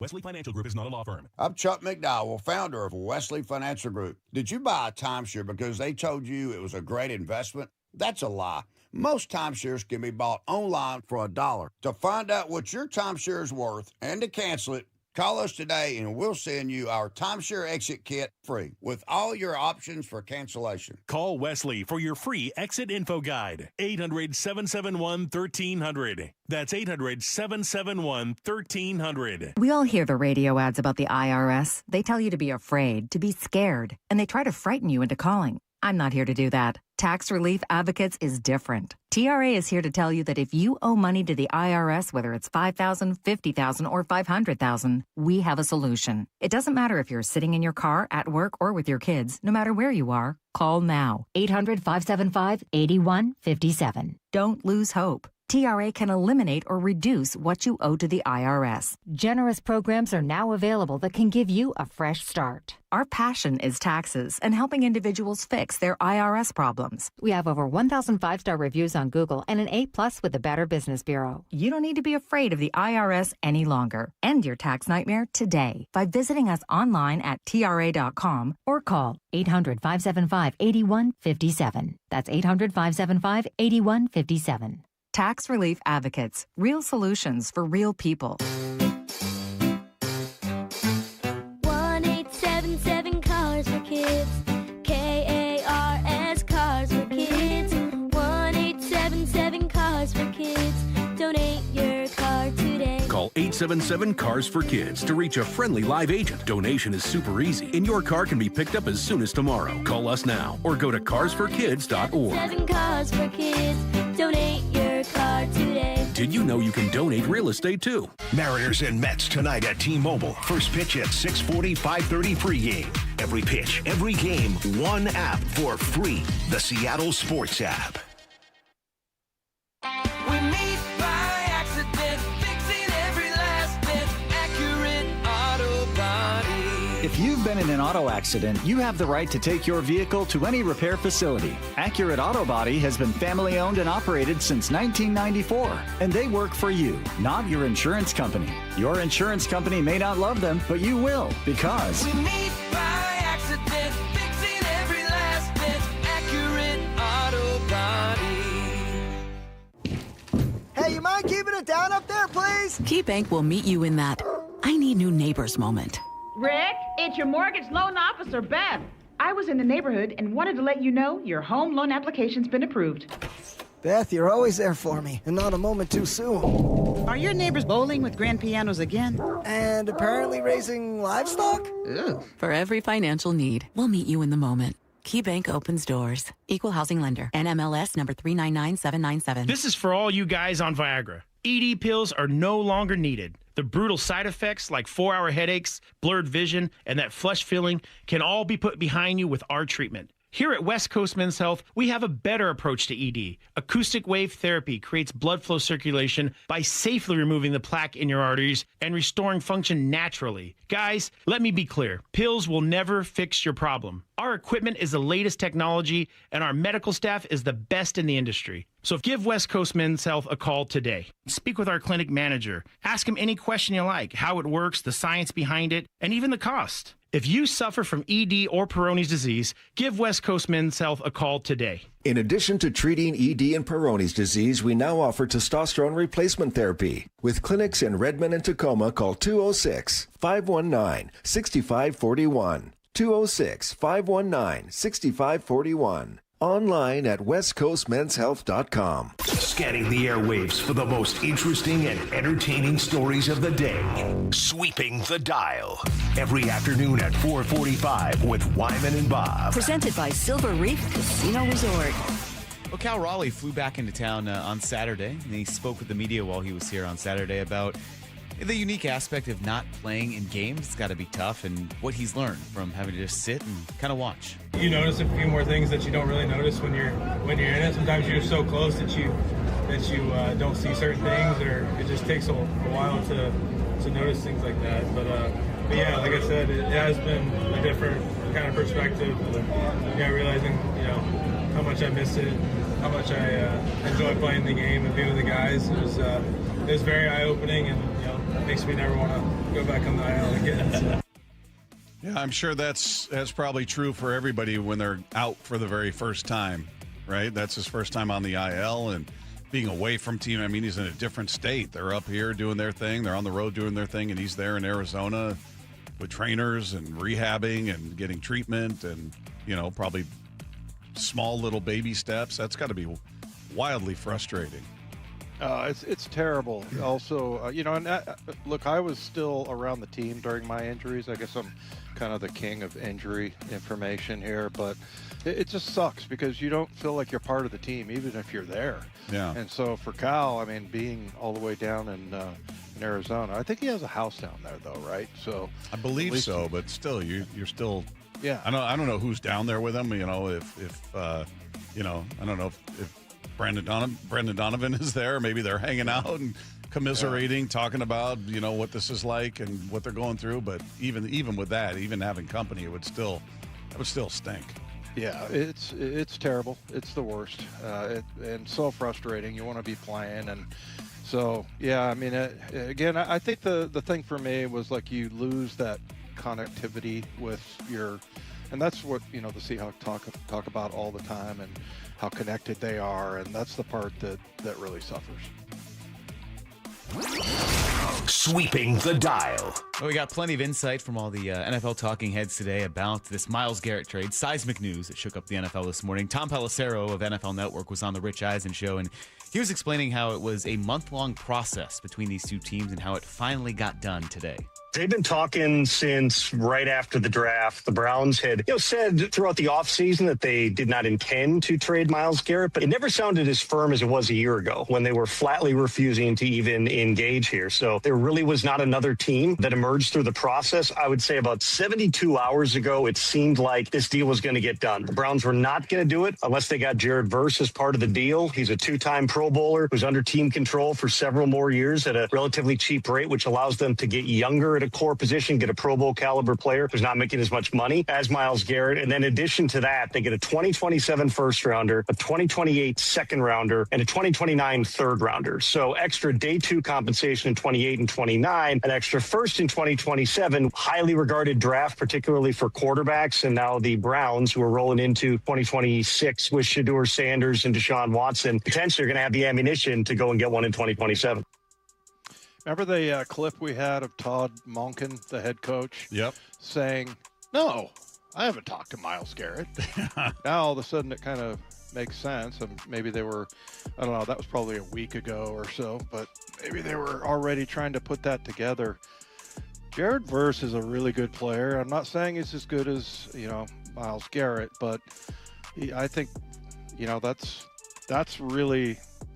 I don't know. In a few years, he's going to be the better player, obviously, because you got Myles Garrett, who, well, I think he'll turn 31 at some point during this season. Yeah, December. So not like he's that old or anything, and he's an incredible player. That's just another one. I remember we were talking to Ray Roberts about when you looked at the schedule. He used to look at the schedule and go, okay, who are the pass rushers? It was like Leslie O'Neal, Derek Thomas back in those days. But now if you're a Seahawk offensive lineman, you're going, wow, this guy's a problem.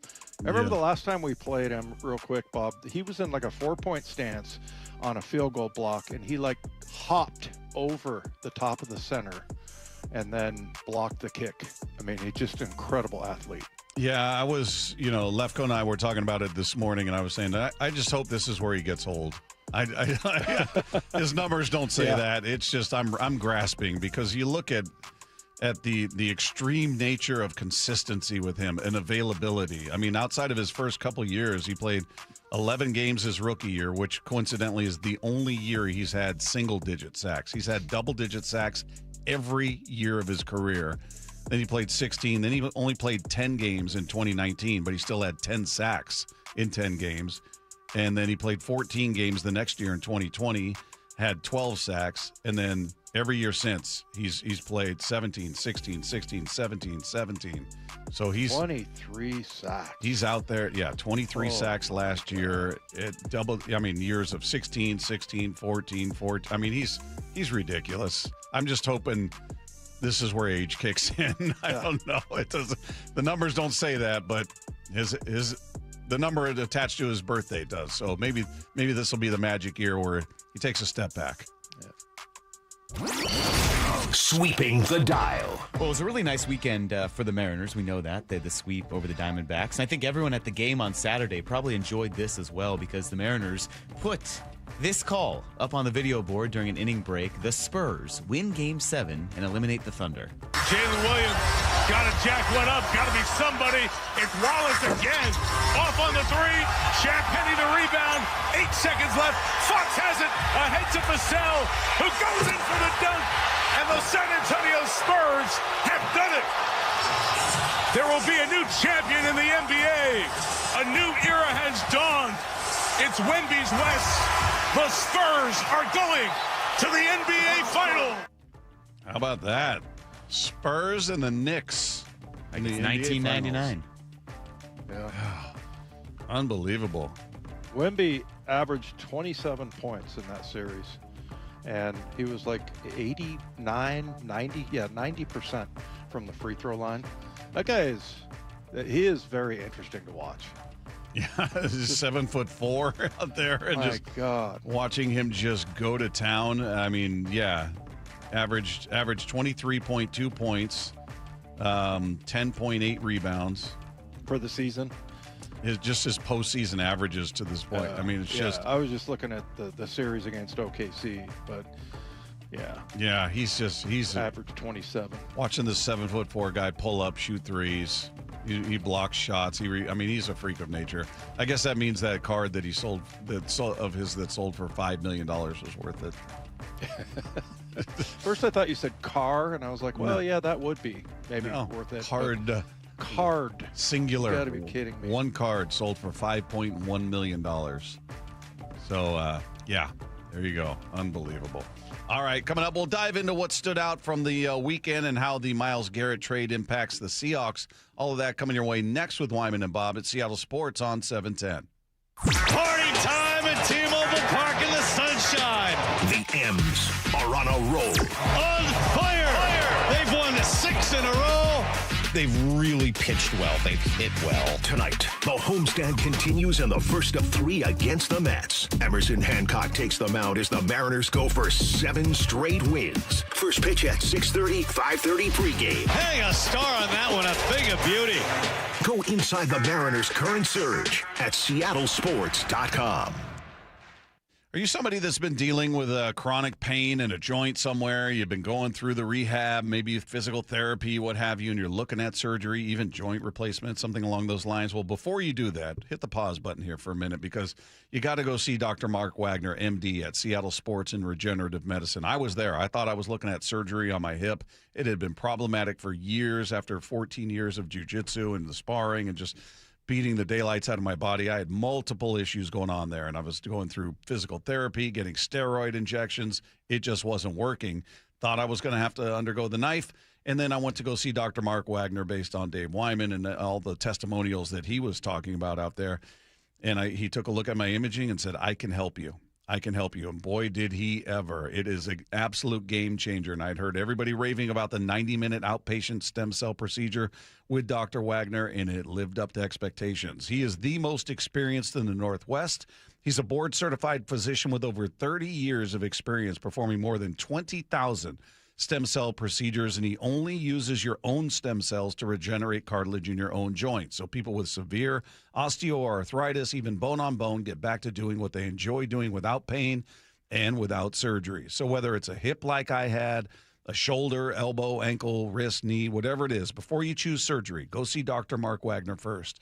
Go to drmarkwagnermd.com. That's drmarkwagnermd.com.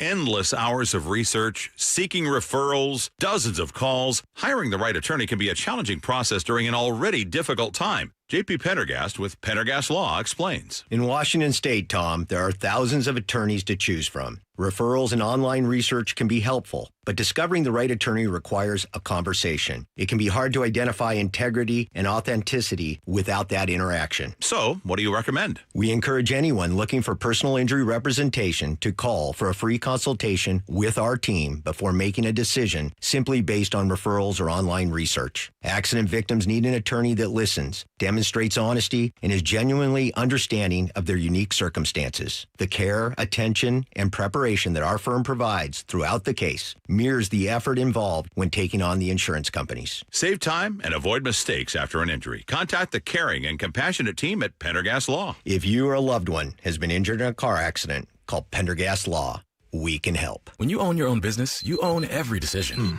Catch the red eye or take the 6 a.m. Make a new hire or promote internally. Celebrate a win with the toast at the gate or unwind at the lounge. Big props to this team. Some decisions are a win-win, like earning 8 times points on Chase Travel. Chase Sapphire Reserve for Business, the business card that gives back all you put in.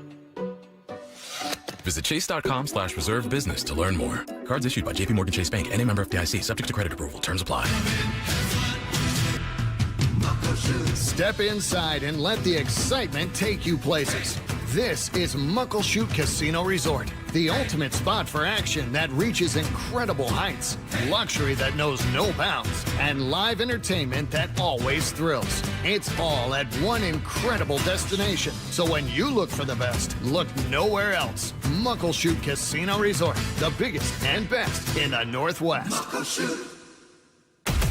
This Friday, Masters of the Universe arrives. That sword is gonna show me the way home. Power up your summer. Hang on, it's about to get weird. And experience the rise. Take the sword, protect them. Of He-Man. I have the power! How does it feel to be the mighty warrior? Pretty great. Don't miss Masters of the Universe. Rated PG-13. May be inappropriate for children under 13. Early screenings Wednesday. Everywhere Friday. What if you could have the most reliable fiber-powered Wi-Fi? And get this, what if you could keep it at the same price for 5 years? During the Xfinity Summer Savings Event, now through June 15th, new customers can get our best price on gig Wi-Fi. Just $50 a month for 5 years. And get online in minutes with same-day Wi-Fi. It's Wi-Fi that finds and fixes problems before you even notice them. Like super intelligent Wi-Fi with a sixth sense. Plus, add 1 line of Xfinity Mobile Select and you can save an average of $60 a month over Verizon and AT&T. You can even try it free for a year. Lock in your price and unlock the possibilities during the Xfinity Summer Savings Event. Get it now at Xfinity.com. Xfinity. Imagine that. Restrictions apply. Requires paperless billing and auto pay with stored bank account. Taxes and fees extra. Savings based on 1 gig internet and 1 mobile select line compared to similar Verizon and AT&T plans over 5 years. After 12 months, regular rates apply to mobile select. Xfinity internet required. Speeds vary. Use of fiber coaxial cable. Totally rad and totally Snohomish PUD. Slash energy costs and upgrade your crib with rebates on windows, insulation, heat pumps, water heaters, smart thermostats, and so much more. Since 1980, Snohomish PUD has been stoked to help customers save energy and money. Discover rebates and no-cost energy tips at snowpud.com/rebates. This is Seattle Sports. Streaming through the Seattle Sports app. KIRO AM Seattle. KIRO FM HD2 Tacoma. Home of the Seahawks, Mariners, and everything Seattle sports. Seattle Sports Snapshot. Mariners are rolling. They look to keep it going tonight when they welcome the New York Mets to town. Game 1 of a 3-game series. They're going to send Emerson Hancock to the hill with his 2.78 ERA, looking to keep the winning streak going, stretching it to 7. If they get tonight's win, they've taken 8 of 10, have the Mariners have a 2.5-game lead in the AL West. You can catch it all starting at 5:30 with the pregame show. 6:40 first pitch right here, Seattle Sports on 710. Meanwhile, headed to the bottom of the 5th in Tampa Bay, Tigers out to a 7-2 lead over the Rays. It's the Nationals up 3-1 on the Marlins in the top of the 5th in Washington. Bottom of the 3rd in Cincinnati, Royals up 4-1 on the Reds. Bottom of the 1st in Minnesota, Twins are up on the White Sox 1-0. Top of the 2nd in Milwaukee, Giants out to a 2-0 lead over the Brewers. And bottom of the 1st in St. Louis, no score between the Cardinals and the Rangers.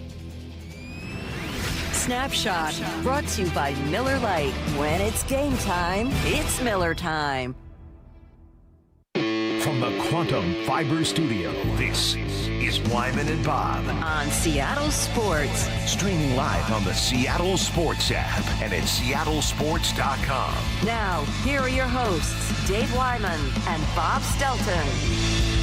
Coming up at the bottom of the hour, we're going to turn you over to the Mariners pregame show. Game 1 of their 3-game series against the visiting New York Mets, who have been a story this year only because they've been really, really bad. And they've got one of the biggest payrolls in all of baseball, depending on which chart you look at. They're number 2, they're number 3, they're a top 5 payroll in all of baseball and have just been horrible. Yet they've won 4 in a row coming in here. So even though 3 of them came against the Marlins, they swept the Marlins, and I believe the other one was against Cincinnati, if I have that right. But yeah, they feeling better, 4 in a row. But this is where you gotta dash those feelings, those good feelings for them, and really put them in their place and remind them of how stinky their season has been. Yeah, well, and it's funny with this whole, talking about the labor struggle and, with the competitive balance tax and everything like that. And they were a team that just went all in. Was it 2 years ago when they spent all that money? They've kind of been doing it over a number of years, but certainly when they signed Soto, that was a massive investment, to say the least. Yeah.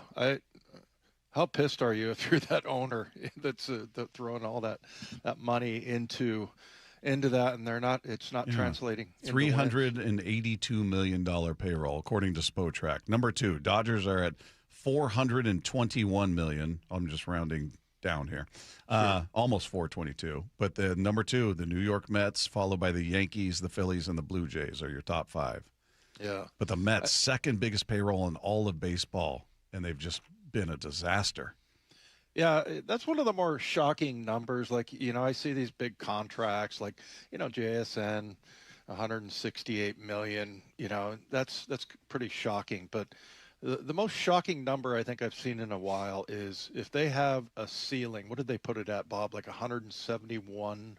Oh, that was the floor. I'm sorry, the floor is what I meant to say. The ceiling was in the 200. It was under 300, though. It was 270 something, somewhere around there, yeah. But the floor 170. 170. And there are teams that are going to have to spend like $80, $90 million to get up to speed. Yeah. That's just incredible. And I'm sure that if that does come to fruition, it's going to be over a number of years, but I don't know. Somebody's going to get paid off pretty well if this whole thing goes through. Yeah, it's we'll see what kind of. I just don't see a salary cap of any kind being implemented. That would probably be one of the biggest upsets in history if the MLBPA agreed to that, because it's so staunch against it. They've just been absolutely nope, non-starter. What else you got? Right. It's just not even up for discussion. It's the first time that the league's officially apparently requested it since 94, 96, 94. 94. Yeah. So, I mean, it's we'll see how that plays out. But, yeah, this Mets team, if you're a Mets fan, I mean, I guess you can't be mad at ownership for pinching pennies. Right. They're spending a lot of money, but it's not working for you. You spent all that money on Bo Bichette to come in here. He's hitting 219 right now with a 275 on base. He's been hurt. He's got 5 home runs on the year, but Marcus Semien is a guy that they brought over from Texas. He's hitting 226 for him. He's got 5 home runs. Juan Soto, he's looking like Juan Soto, hitting 305 with a 397 on base. He's got 13 home runs. So he's doing his part, but looks like it's just kind of him and everybody else. Yeah. Well, and the other thing is you look at their schedule, and we talked about this, with the Diamondbacks coming in here and how they feasted on bad teams. But if you go back and look, 2 series ago, the Mets got swept by the Marlins. Yeah, they lost 3 down in Miami, in Miami, but still, and then they lost 2 of the 3 to the Reds, and then they're on a little mini win streak here against a team that they just got swept by 2 series ago. Yeah. So, things not looking good. And, the Mariners have really been capitalizing on the performances of some of the guys you don't really count on that much. And, and it just worked out really nicely. And I think all year, we've sat here going, okay, when is this team going to finally take off? Is this the weekend or the catalyst to, just go on a win streak? And maybe that was it. Yeah. I mean, look. Oakland A's, Sacramento A's. And, how dare you? And your D-backs. Yeah, look, you beat 2 good teams, whether you want to qualify them or not. And now, again, people were getting mad thinking we were calling the Diamondbacks a bad team because they beat bad teams, and we never said anything like that. They were still beating the teams in front of them. That's what you got to do. That's all you can do. You don't create your own schedule. So they were beating, winning 11-13. You're feeling good. I don't care who you're beating. Winning that many games in that stretch of time, you're playing well. They were in second place in the NL West and playing well. The A's were in first place, and you swept both teams. So, Mariners are playing well, pitching well, hitting well, playing some clean defense for the most part. Saw a couple of gaffes over the weekend from our guy Naylor. Just fired a ball, and he was trying to field it and throw it to second and just threw it nowhere close to second. I'm not sure what happened there, but, saw a couple of moments where they were not playing clean, but ultimately it didn't come back to haunt them because they were able to win the series. So they keep that going. This is another series. You win this series. I'm not expecting a sweep, but I expect them to take 2 of 3 here. Yeah. Hey, Pareda being sent, was that more on the third base coach? The base coach, or did he just? It looked like he was running in quicksand. I'm not sure what was going on there. I don't know how you send your catcher, who you see is not. There aren't fast catchers out there. Cal moves okay for a catcher, but he's not fast. Yeah. And Paredes not fast, nor is Garver. I just don't know what you're doing sending him in that situation. But I thought it was Bo Stevens running home. Yeah. That's what it looked like. Yeah, the slowest 40 time. Yeah, no guard, offensive. Yeah, that was – I don't know what was going on there. Getting a little – I like being aggressive. That's – know your personnel. You got to know your personnel. Because that was not close. That was a bad look. And it was a shallow fly ball was the other one. You had the center fielder running in on the ball, so you had all the momentum coming in, and it was shallow. And you're going to send him on that? Yeah. I'm like, I get it if it's, deep and the guy has to backpedal, get to the ball, reset his feet, and then fire. Okay. I could live with that, but that was everything wrong with that. Yeah. Yeah. The guy was sitting there making a sandwich waiting for him to get home. Yeah. He could have made a phone call like, hey, let me know when you're close to home. I'll go ahead and tag you. But, yeah, it's cool to see him get the win.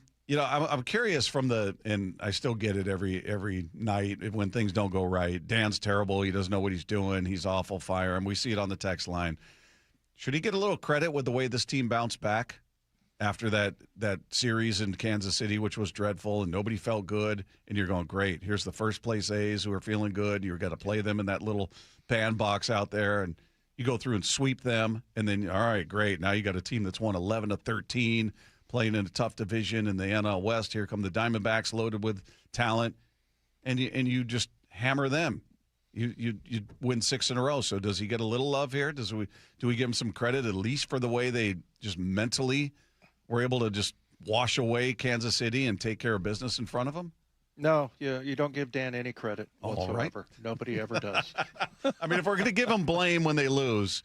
I know. Let's be fair about it. I'm not saying you have to think he's the greatest manager of all time, but how about a little credit when they win, especially for getting him in the right mindset, if you will, on the heels of what was a terrible series. No, I totally agree that he should get some. And then the other thing is, don't you think if it was left up to Dan when it came to that whole piggyback situation, that he, having been a catcher and knowing his pitchers and everything, would probably be the one that was least for going with the piggyback thing? I would think so, but I mean, who knows? We know that, some decisions are being made by, other people. And so, it just seemed like one that I didn't think he would be. And the way he talked about it, it was like, okay, I'm going to be a champ here and be on board with this. But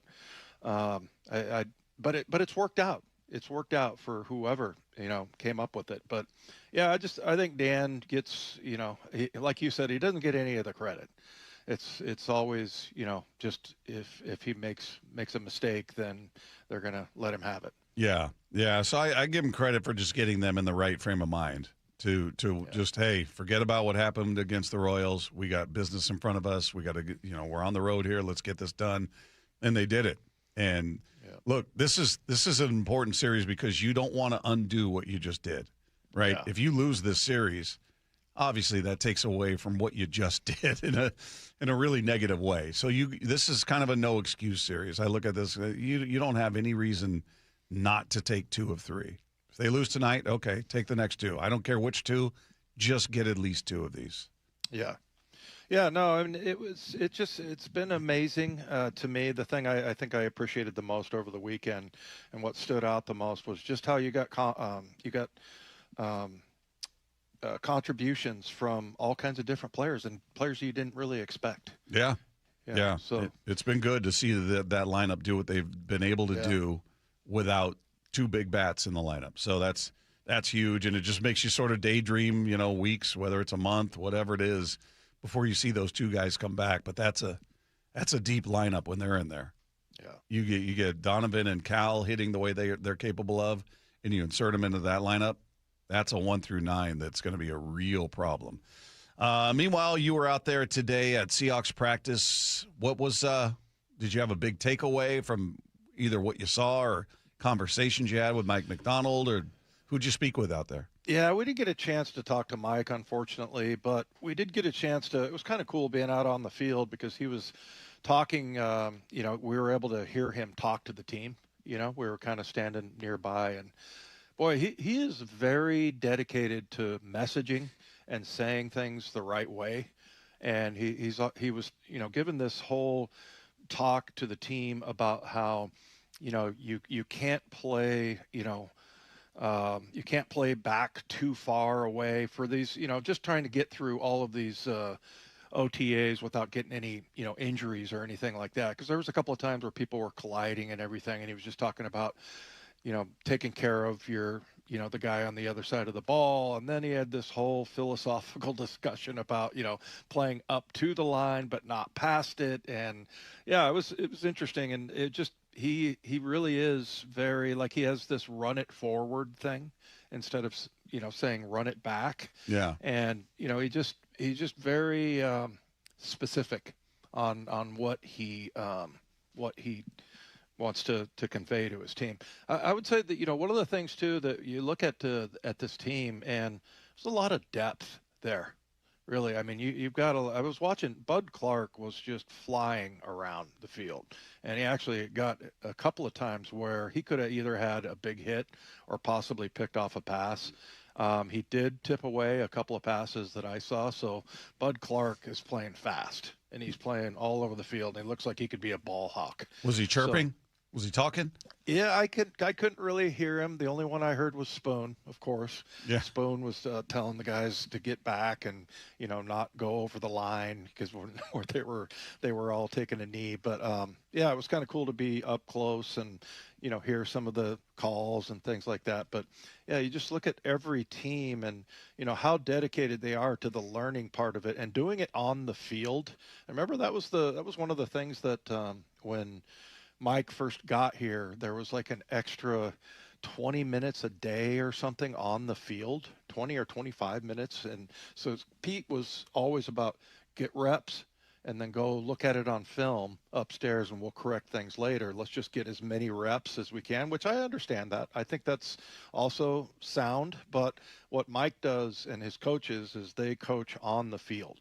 So they're out there a lot longer, and you can see some of the coaching and the stuff that goes on out on the field. And one was a drill where the defense was out there, and I think it was like the second string, and they have these formations, and then somebody goes in motion and everybody's screaming and yelling and communicating and throwing their hands up in the air and everything. So yeah, it's just that's just what their defense has always been about, is that we're going to communicate, but we're going to do a lot of different things. Like they'll go into a play and call in the huddle, and they can check into based on the formation to whether it's A, B, or C. There's all kinds of different defenses that they can play, and so it's hard. I think it's difficult to figure those things out. Like they always say, you have to have a PhD to understand some of the defensive things. And I mean, I don't know about a PhD, but you really got to pay attention, and you really have to communicate. And so there's a lot of that going on out there. How much conversation were you having with the people out there about the big news in the NFL? Myles Garrett, now a member of the Los Angeles Rams, and that, I mean, that's a move that came out of nowhere. I didn't hear whispers of that. I mean, we certainly heard about, is Myles Garrett on the move? Is there something going on with the head coach? Blah, blah, blah. Nothing about the Rams pursuing him. And by all accounts, they were the only team that wouldn't take no for an answer. and finally got to a deal where they sent Jared Verse, who's a hell of a player, 2-time Pro Bowler, younger. But they now have Myles Garrett, and we just went through his numbers. I mean, he's ridiculously consistent. He's always available. Just hoping age kicks in. He'll be 31 this year. He'll start to look old for, at some point. But how much more of a problem is that defense with him versus Verse, who, again, is a very good player, but he's not Myles Garrett. Yeah, I mean, you are subtracting from that defense. I'm sorry. Jared Verse is a really good player. I really liked him, and I remember, going into that draft thinking, he was like the only defensive end, I think, that was drafted in the first round that year. And so there's definitely a subtraction there, no question. But, so, I mean, that softens the blow a little bit, right? Did they gain more than they lose, or did they lose more than they gained? I think they definitely gained more than they lost, but you got to subtract some of the production that you're going to get from Jared Verse normally. Yeah. So, and that's kind of, and then also they gave up some capital as far as a first round pick, second round, third round in 27, 28, 29. So, yeah, there's that. I was having a discussion with somebody about Puka Nacua. And, we were kind of talking about him and, how dangerous he could be. And we were talking about, well, is he getting right mentally? And what if, like, he does get right, but it just takes away from his playing ability? That, like, he is meant to be a total ass, off the field, that helps him on the field. And that now all of a sudden, he's thinking differently and he's going to be an entirely different player. How about that? You hope he turns into a model citizen and a really average football player. Exactly. Yeah, I don't know if his extracurricular activity was having a positive impact on his playing. Who knows? Hopefully for his sake, he's good health-wise and all that. You never wish that on anybody. But, yeah, if he became less effective and lost an edge, I'm in favor of that. That's fine. That's fine. Well, it's, there's so much talk about it because, the scouts, were out there talking about the trade and everything. And, and so it's really interesting because I think a lot of people are saying that maybe the Rams are ahead of the Seahawks a little bit. And especially now with this trade for Garrett, this thing is not going to play out till the very end of the season. I mean, 2 of their last 3 games are against the Rams. There's going to be a lot of draw. I thought the NFL did a really good job and this added to it, and I'm sure they didn't anticipate this, but, drawing that out where the 2 best teams are going to play, within the last 3 weeks, I think it's going to be pretty phenomenal. I mean, that's going to be a lot of – who's in between? I think it's Carolina.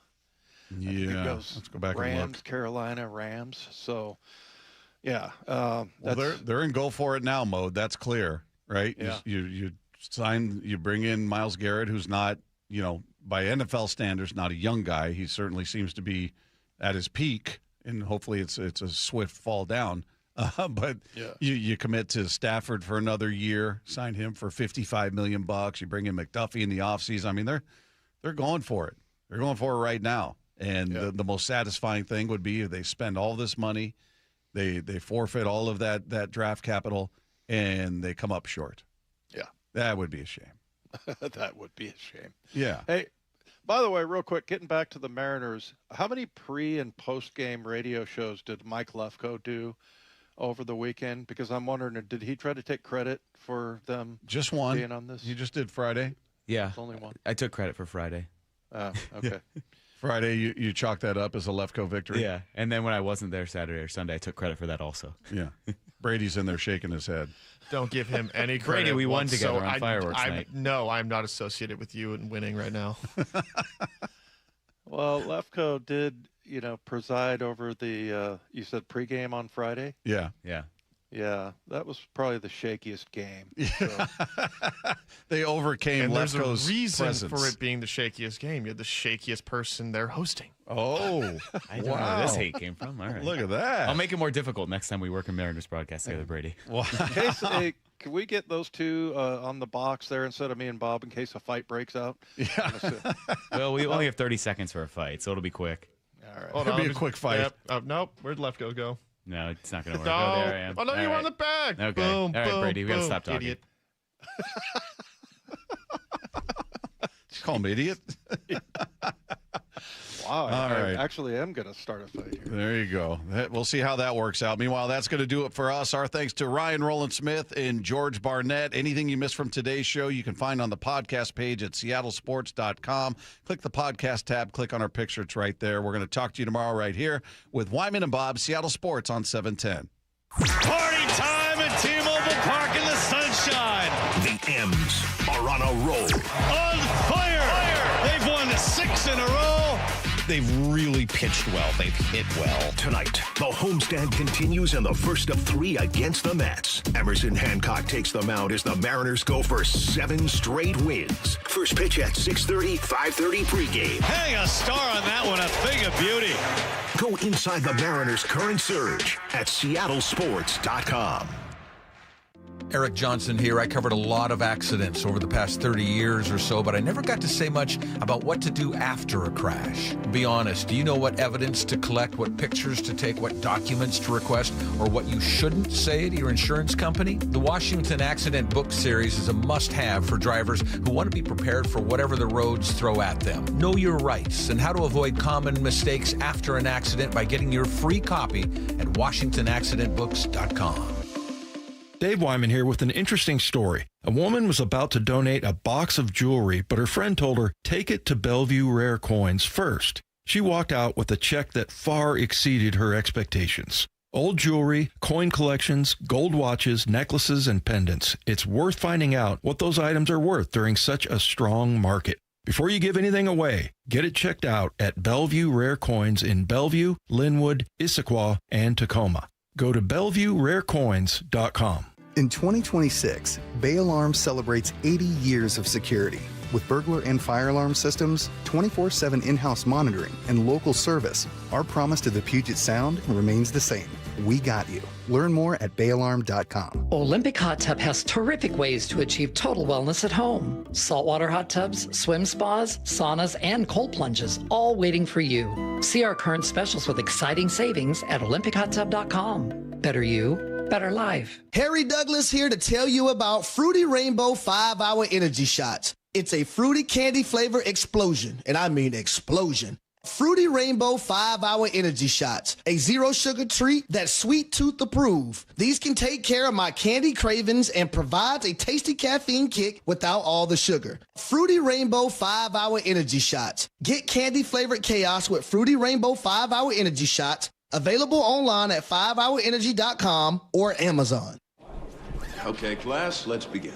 Psst, love your boots. I just sold a pair like that on eBay. Oh, really? Yeah, it took like 2 seconds to list, and they sold almost immediately. I've been selling everything lately. Some chunky boots, a faux fur coat I never wore, and a vintage chair that was more of an expensive clothing rack. You know, I actually bought these on eBay. Wait, are you Kitty Sell Stuff from Brooklyn? Okay, quiet, please. Find what you love, sell what you don't. eBay. Things people love. You know what you can trust? The protection you get when you bundle home and auto insurance with Progressive. You know what you can't trust? Everything else, apparently.